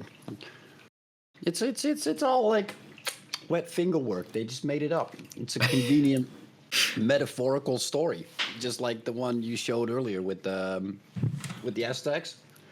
Mm-hmm. The Mayans, yeah. Oh, yeah, it might be the Aztecs. You're right. Yeah, same thing, honestly. Right? Yeah. It's for me, that just shows more of how it's all cyclical. It's been brought up throughout time, again and again and again. And it's still relevant. Yep. Yeah, it's defies all the narratives. It breaks the narratives. And I think that's good. I don't know. I think the empowerment of the human being, which you really only get if you're starting to get into anthroposophy, or anything that kind of breaks the the narrative, which, like I say, it's all about disempowering you at every step of the way. It's annoying. It's like, oh, you're a speck. Oh, you get so many years. Oh, you live on a wet rock. That's all of it. Yeah, all of it is crazy. Yeah, it's annoying. It's very annoying because it's like for people like ourselves that dig a little bit deeper. Yeah, sure, you just work around it, but you got to work with all of these other people. Mm-hmm. It's a collective, conscious and subconscious. You need all of them to make things work, and if more than half of them doesn't really actively participate, it's very easy to take charge, isn't it? Yeah, well, yeah. I mean, I think the internet is a true blessing because if you think about how much people have been getting away with misinformation, and the hilarious thing is now that everything that they don't like, they call misinformation too. So it's just like up to the individual themselves to be critical as well, right? Because even a lot of quote unquote truther channels. Still a lot of stuff that like isn't verified or anything. It's just like, this is what it was. But how do you know? Like, if you make it a guesstimation, I'm all good. But how do you really know that is exactly what happened and how it took place? Yeah, well, the thing that so this is why I like I say, I've been studying Steiner for 5 years now. I've read tons and tons of his stuff. I don't even know how many lectures I've listened to. I mean, probably close to 1,000 hours worth. And yet I still find stuff and I still make links. And then you watch anime and you're like, oh, well, this is literally what Steiner's talking about right here. Or, at the end of the day, the principles he provides empower you or me or I, right? Empower you or I. In a way that isn't diminishing and it isn't scary, and it's not like, oh, hey, you need to go worship God and Christ and all this stuff. Like, I don't think God needs that really. God likes it, of course, but it's here or there, and it's more about you. And I know Flight Boss mentions this too, where like, God wants you. God is in you, wanting to experience life. And this brings you together and brings your soul into meaning, as opposed to the drudgery of life as is currently. It's awesome. It's cool. It's one of the only things I've found in these 5 years where like I can keep digging deeper and like getting more meaning out of it and getting more, I guess you could say, inspiration to share this type of content and empower yourself. Like that's the cool thing about this. You create your reality. If people would realize that, they are. I think it's changing. It's not them, they, or whatever evil, nefarious thing. You give them your power. If you don't, they have nothing to say. Right, and they're afraid of the light, Oh, yeah, 100%. This is the cool thing about. I always say God has like the best sense of humor. So, and it's you think about laughter, and you think about just it's lightening. You're lightening your load. You're laughing. You're having a laugh, and God will show you that in hilarious ways. Especially if you're open to it and you kind of carry a sense of humor about yourself as well, Oh, you have to. It's very empowering. Or you should. Like, you don't have to, but you should. Yeah, definitely. I'll be honest though, like I've lost interest in like comedy specials. I was never super into like comedy people. I mean, I enjoy a good joke or listening to that kind of stuff, but it's kind of funny where, you may have your own individualized sense of humor. Don't go with the trend. Be yourself. Yeah, laugh. Live, laugh, and love, or whatever they say. So let's see. I guess I only have a couple more things, which is great. I don't really, honestly, I didn't want this to run really long. We had a bunch of technical difficulties. Perhaps I'll chop this up into something that's a little more bite size. I don't know. I enjoy doing it this way as well, but it's a little unoptimized. So maybe I'll just get better and keep doing it. I do have a couple more things to share. Probably a matter of just getting back into it. Yeah, it's been a hiatus. Exactly. So there's some more. I got some more Steiner, and then I think I have like two other things that I definitely want to share. I do want to take a quick couple minutes break again, just because it's nice to parse this up a little bit, and I can look around without you guys seeing what I'm doing. So let's take a couple minutes, maybe 2 or 3, and then we'll be right back and finish this up with a couple more shares, and then talk a little bit, and then yeah, whatever. If you do have questions, please drop them in the comments. I'm totally down to answer them, or whatever. If you have a link to share, that's cool too. But yeah, we'll be right back. Thank you.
All right, we're back. We got going on almost 2 hours. So I got a little more to share, and then we'll wrap it up with some conversation and goodbyes for now.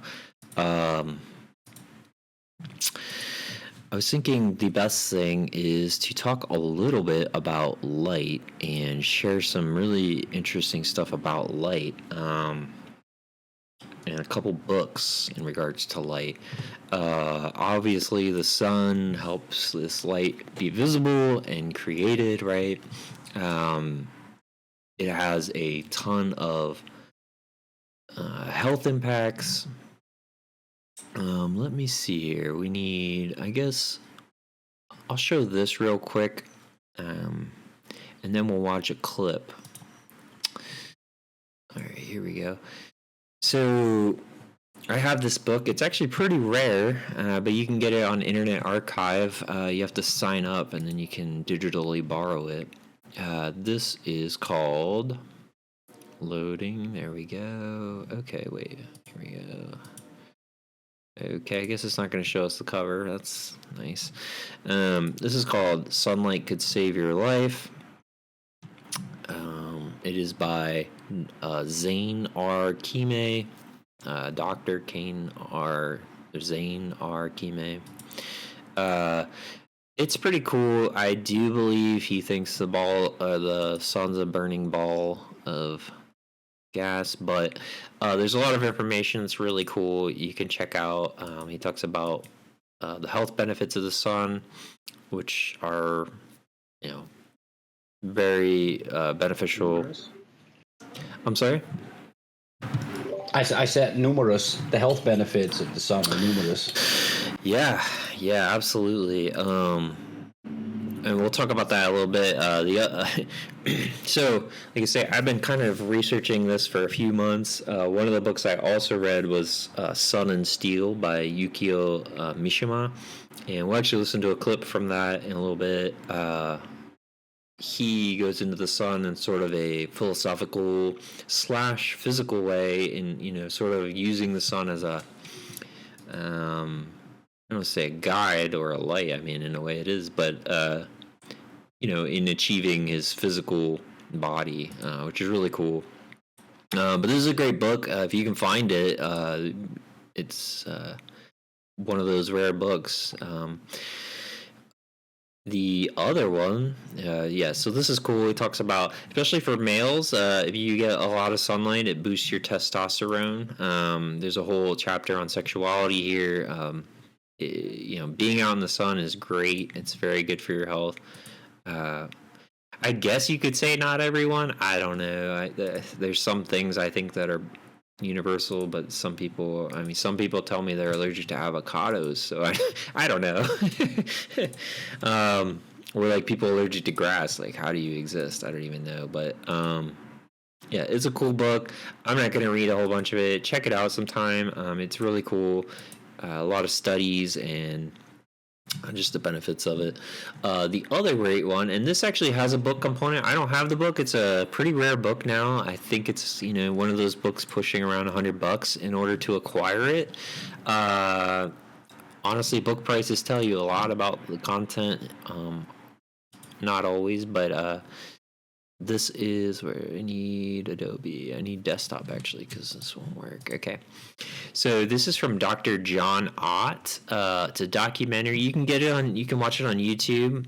Highly recommend watching the whole thing. It'll really inform you on light and the benefits of it. They have tons of time-lapse photography. He was a photographer who would do basically time-lapse photography of plants and testing their, how they grow. He would do like videos for people. I don't know. I think he did some for like Disney and stuff like that. Back then you had to do like time lapses, so it took a long time, and he built like an entire garden. What do they call that? Greenhouse with like camera setups and light setups. It's really cool. And he also did studies on animals. I know some people don't like this. However, he learned a lot about light and its effects on animals. And we'll actually listen to that here. He's talking right now about the spectrum. Now, for me, I recently started, I don't want to go into super details, but the building I currently work at has lights in the ceiling, which are just tubes, fluorescent tubes. But I realized, they're not correct, right? They're not full spectrum lighting. And he's going to talk here about light and the spectrum of light and its effects on different things. And so I actually went through the trouble of switching to more higher spectrum light, at least, and the warm tone of higher spectrum light. And we've already seen, like, just in a general sense, a more comfortable atmosphere. So let's listen to this. This is Dr. John Ott. Now, this, I think, too, is like in the 50s or 60s. A little old-fashioned, but super informative. They didn't really mess around with information back then. So this is all about light. Let's take a listen. Make sure I'm streaming correctly. Okay, cool. Here we go. The possible significance of this may be better illustrated in this chart, showing the influence of wavelengths of light on tumor development in C3H mice. Here is the visible color spectrum, starting with the longer wavelengths, which we see as red, on through the various colors to the shortest visible wavelengths of violet, and beyond the range of human vision into the ultraviolet, then X-rays, gamma rays, and cosmic rays. Into the longer wavelengths come infrared, radar, television, and radio broadcasting wavelengths.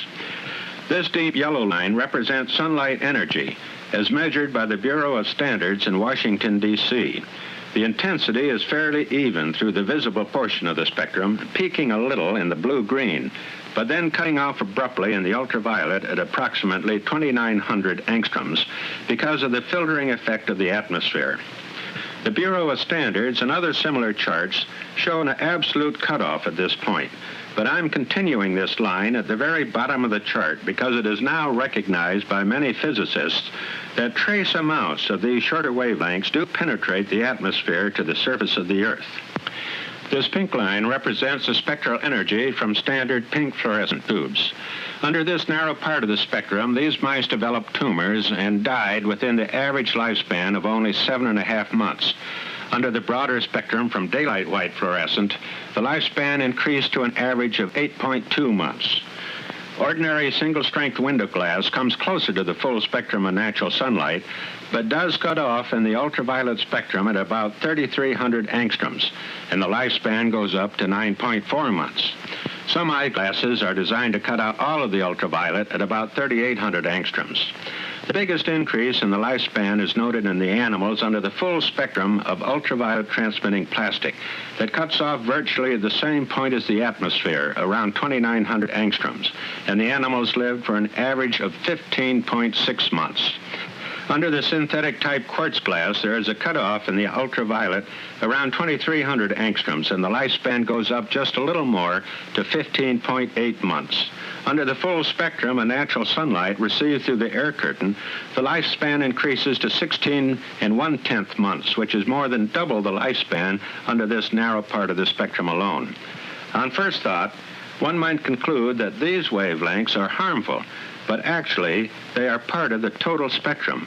So it is then suggested that the faster tumor development and other abnormal growth responses are not caused by the presence of these waves, but rather by the absence of the wavelengths that are missing. This condition of malnutrition might be compared to malnutrition that results primarily from what is lacking in a proper diet.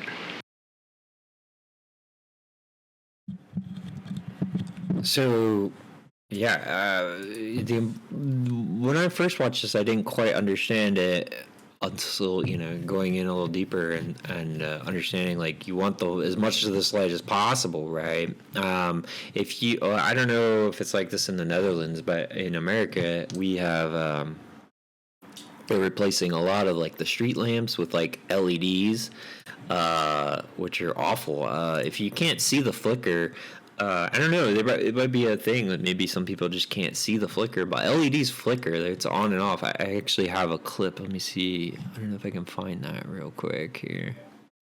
Cameras trap that really well with, like, LED lights of cars and stuff. Like when you watch a video of a car with LED lights, you see them blinking. Yeah. Let me see. There's someone posted a great one. Well, the thing I love about this, right, is it kind of brings it all together in a way where the sun, if you see it as a gradient, right, then you look at a light bulb and the quality of the light you're getting, the spectrum of light, which is why they're forced, like in America too, they made it illegal, for some reason, they made it illegal to buy incandescent bulbs. I don't know why people weren't mad about this. They tried that for a bit here and they couldn't, but they just moved them out of most stores, so you have to make a real big effort to get your incandescent light bulbs. Yeah. I mean, when you go to the supermarket, you get a LED bulb. I hate them. Yeah, it doesn't make any sense. Again, it's one of those things where it's like, oh, for 100 years we've been operating like this, but now it changes, you know?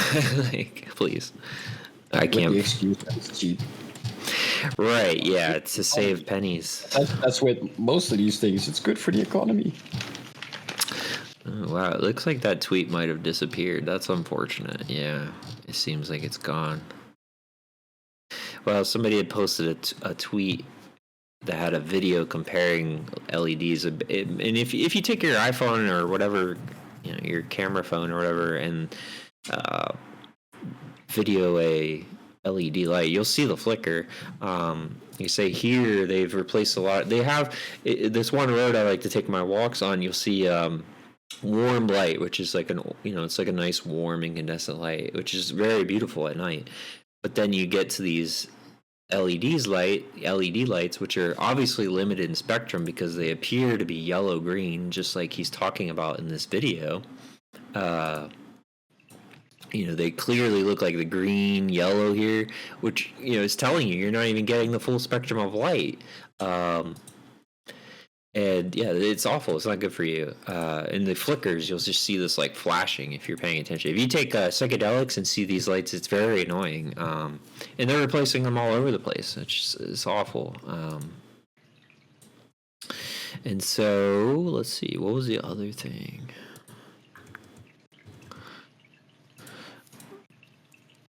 I think Upside Down Alien, aren't you in Philly? Or maybe you were, I don't know. They're probably doing the same thing there. I guess I don't remember what I was gonna follow it up with. Too many things. Well, like you said, you have 6 hours worth of material to share. Well, not all of it, but yeah, there's a couple hours worth of stuff, but it's all blobbing together. Yeah, but maybe it's blobbing together for you. The listener, viewer might learn something completely new. That's like people asking me for Star Forts. It's like, yeah, I've seen them all. I don't really care about them. Like I've mapped them out. I want to work on the Chinese walls now. Let's do those. Like, I don't care for the Star Forts. Yeah, I mean, I don't. Yeah, I feel you. It reminded me. I wanted to tell you. Supposedly, there's a wall in Montana. You have to look that up at some point.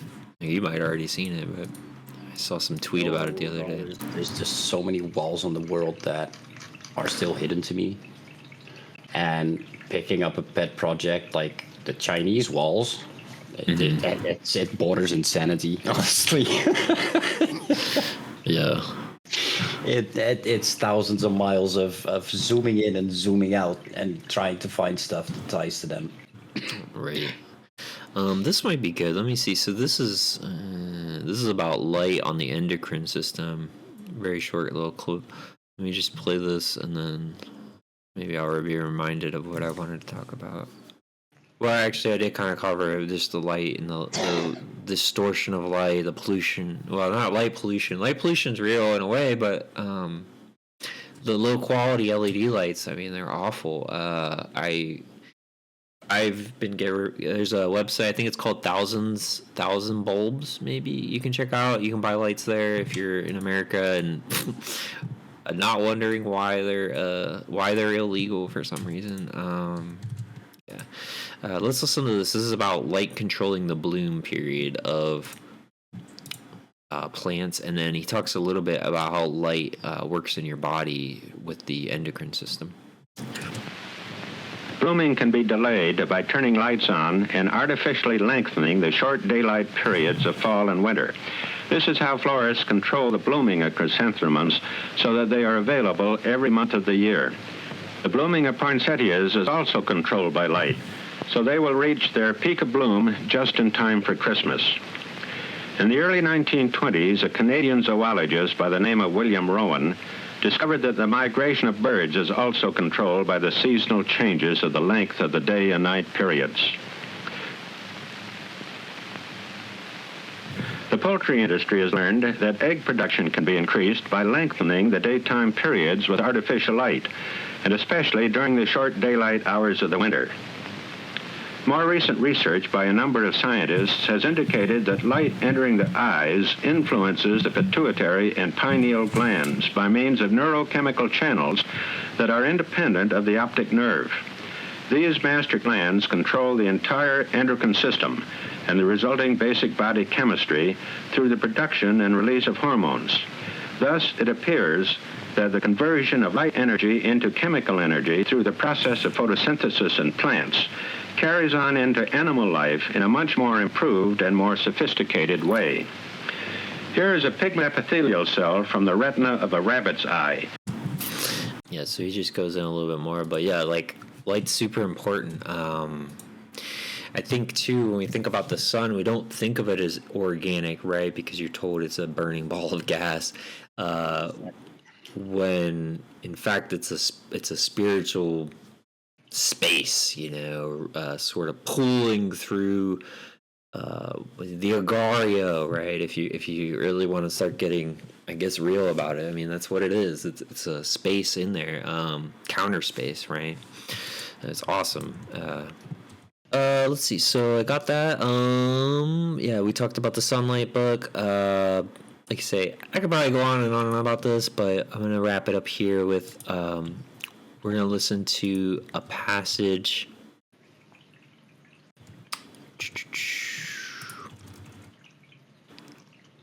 Yeah, here we go.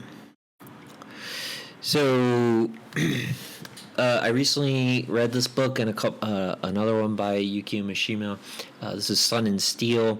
He was a Japanese novelist, and he, after the war, I guess he got into writing some novels, and he also took physical development very seriously with working out, lifting weights, and martial arts. His profession is that, you know, the sun kind of gave him the light, I guess you could say, to burn his body and become stronger, and then the steel becomes a way of also, you know, sort of building it up. And this sort of creates like a wordless beauty, I guess is the best way to put it.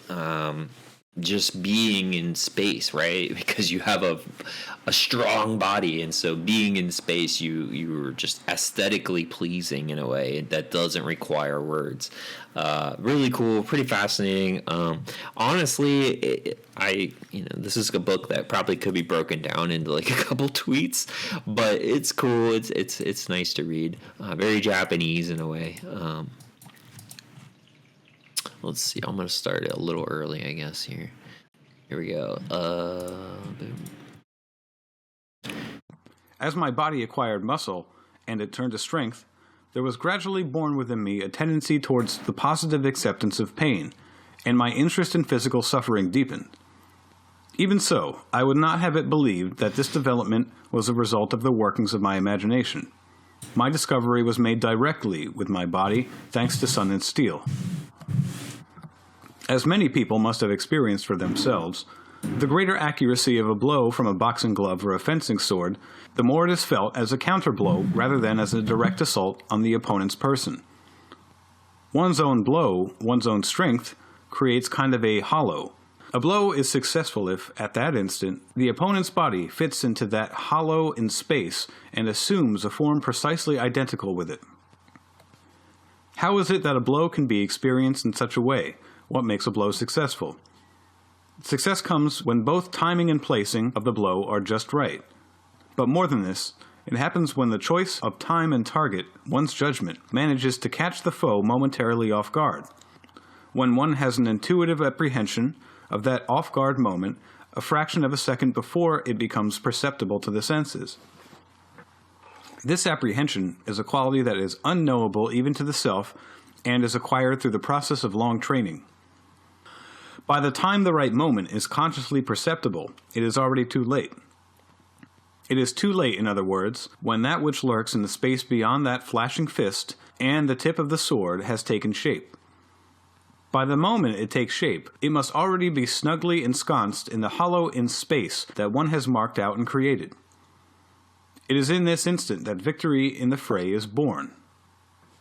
The height of the fray, I found, the tardy process of creating muscle, whereby strength creates form and form creates strength. It is repeated so swiftly that it becomes imperceptible to the eye. Strength, like that of light emitting its own rays, was constantly renewed, destroying and creating form as it went.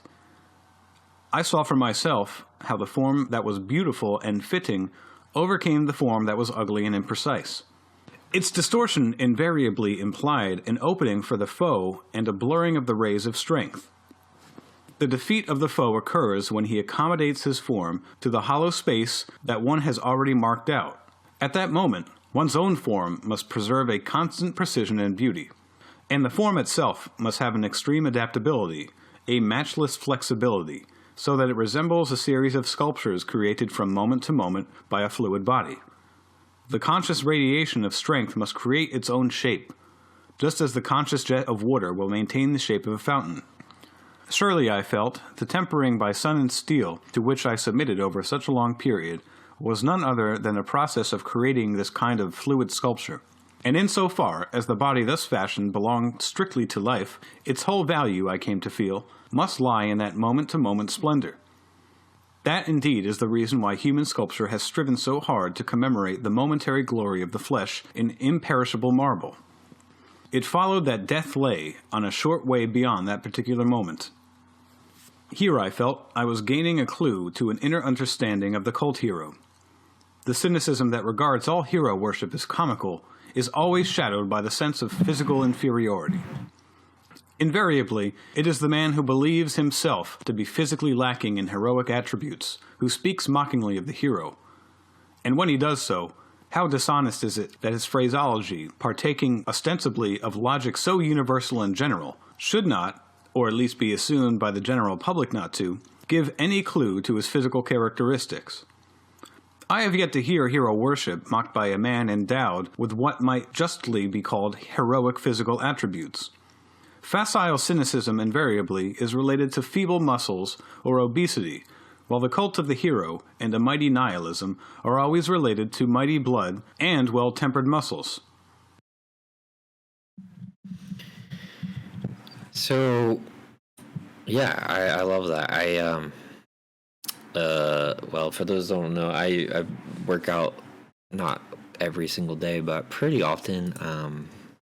There is something to be said about the wordless aesthetics of it and the confidence you gain from it, for sure. Combined with proper light, right? These things are super important. These things, just like the endless disempowerment, propaganda, etc. These are all designed to make everyone feel weak and powerless. You're a dot on a dot in a cosmic soup, which is probably a dot too. Whereas the sun is breaking that mold entirely, showing us literally that there's something far greater going on here, and it's a part of you. Your sun is your center. Steiner says, just your heart is the physiologically your sun.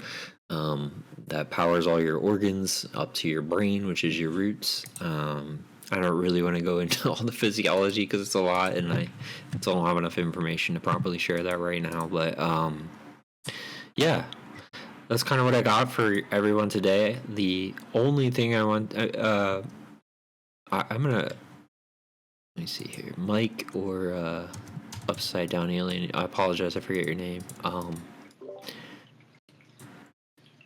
I just have one last thing I'll share, but if you guys have anything to say or want to discuss something, now is a great time. No, it basically ties down to what I started with. It all syncs out, it links up, and it tends to repeat itself. Yeah, cycles. I will say I wish I had advice or, a prediction I don't know. I am, there's some people that say within the next few years the sun will do something. Who knows? And I try to remain as optimistic about all of it as I can. If and when it happens, yeah, it happens. Exactly. In that matter, anyways. Exactly. So fine tune your karma in your life, and then you don't have to, I guess, worry so much. But yeah, the last thing I have is a share on. This is from a Waldorf school. If you don't know, besides being an incredible teacher, a lecturer, etc., providing all this incredible insight 100 plus years ago, he also made the Waldorf school system. And this is a eurythmy exercise that you can do in the morning. We're going to see it demonstrated here with these teacher and some students. I haven't tried it yet. I might start trying it. I do plan to be learning eurythmy, which is basically a language with your body. Obviously, it's more complicated than sign language, which is just your hands. But these things are really fascinating. I think when you think about sun and steel, or you think about your posture, Steiner would talk about yoga. All these things are important, especially when you start empowering yourself with ideas like your heart is your sun, your lungs are Mercury. These are all important things. And this is a little warm-up exercise I'll leave you guys with.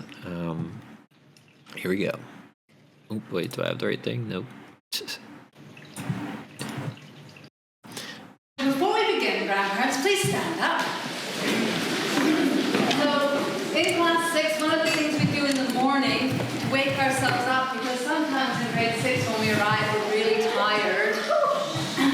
So, we're just going to demonstrate, and maybe you can give it a go. You ready? So it starts like this. With our right hand, we go thumb up, shoulder, side, shoulder, up, shoulder. So this seems pretty easy, doesn't it? You hardly need to be awake for that. But then you've got to add the next hand in. Here we go. Now, we're going to try. Are you ready? Are you guys doing it back there? We're going to try jumping at the same time.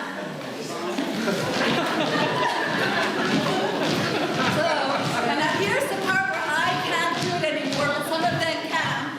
With our jumping, we're going to cross our feet. I totally lose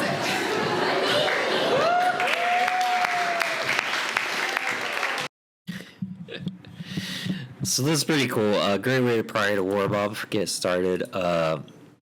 Prevent. This is training you to improve your ambidexterity. What would that be? Ambidexterity? Yeah, ambidexterity. That's it. Ambidexterity. Yeah. I like to. So I teach. I teach everything right now, but I also teach art, and I love doing a ambidexterity instructions where. Simple things like trace your hand, and then we're going to switch drawing hands, and it's very fascinating to watch young people freak out as they can barely write once again. Yeah. Even adults. I'm a lefty, so I'm naturally ambidextrous. Oh, nice. Yeah. It takes training. It's I would say if you spent a half hour a day, within a week you would probably be writing just as comfortable with your other hand. But yeah, it's in your head. Mm-hmm.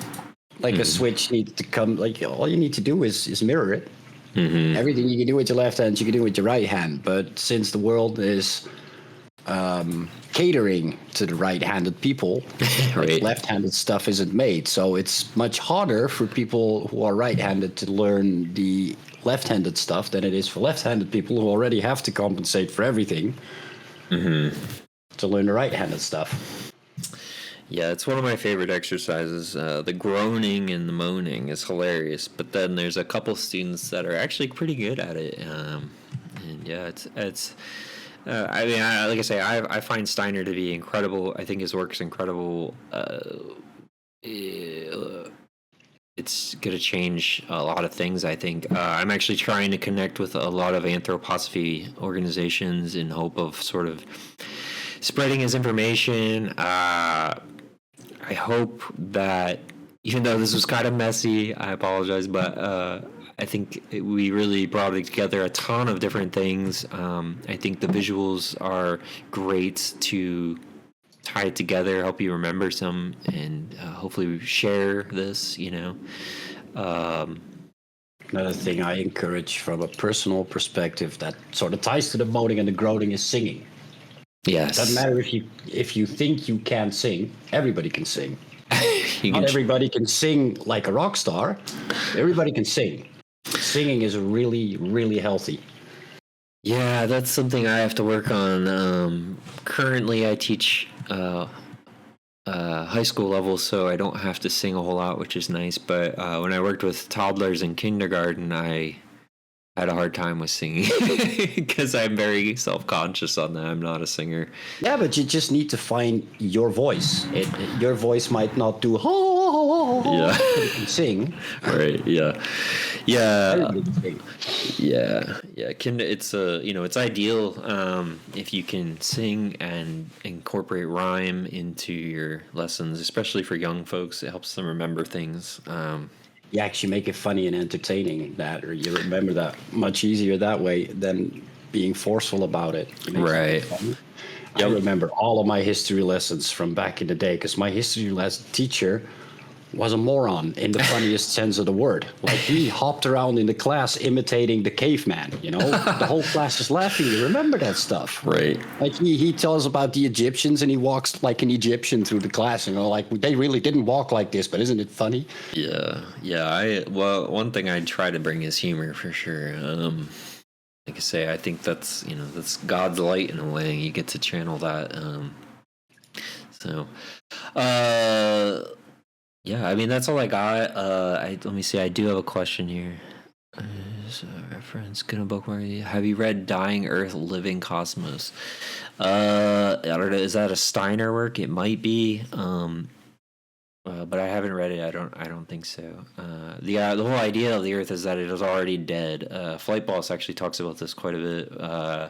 I know, actually, Mike, we've talked about that before. I know, in some capacity, that the Earth is essentially dead.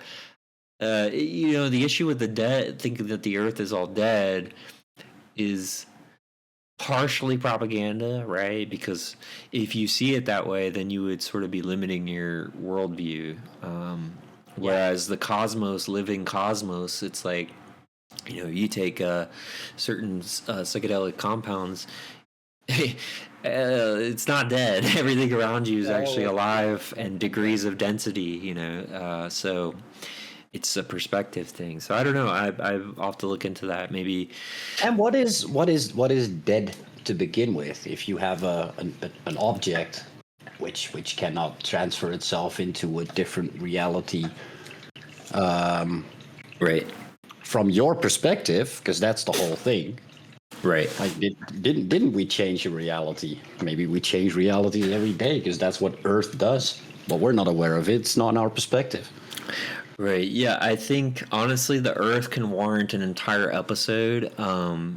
Steiner has a lot on it. We could deep dive on Vril and Smoky God. I hate to kind of reiterate too much because I know we've covered so much of this in Delicious Divination, but I also don't know where any of that stuff is in that 70 some episodes. I don't know where to find it. Yeah, but that's no different from my life archives that I talk. Right.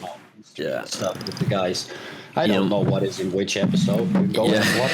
That's it. That's all I have there. Yeah, I do want to perhaps condense things more and more here to sort of help spread the knowledge. I think, like I say, the Earth could be an entire podcast episode. So maybe we'll do that. Whoa, you're good. I had talked with Mike 13 Monkey before about doing Michael, Angel Michael, Archangel Michael, maybe as the next episode. So if your name is Michael, reach out. Maybe I was thinking I have a lot of Michael friends. It's very hilarious how many Michaels I know. But yeah, it could be a really great subject, especially because I have a whole bunch of art about him, and it'd be really cool to do a deep dive on some of that. So yeah, plenty of content, plenty of things to talk about. Check out Steiner. Yeah, that's all I got. I really appreciate everybody tuning in, bearing with the crazy technical difficulties. Hopefully work them out for the next one. Yeah. Where's bro? It was entertaining. Thanks, man. Glad I stuck around. Yeah, I appreciate you guys tuning in and sharing your perspectives with me. It's awesome. Yeah, let me know when the next one is up. I'm up for a Michael episode. Yeah, that would be fun. I think there's a lot to say about that. It leads to the elements. It leads to sort of a justice, which I don't want to tangent too far, but there seems to be a leaning towards this, which, we need. So that's cool. Yeah. Hope you all have a great day. The sun is actually shining here in Columbus, Ohio, which is surprising. We get a lot of cloudy days this time of year, but it's shining, so get some sunlight. Yeah, that's all I got. Thanks very much. We'll see you guys next time. Catch you later, guys.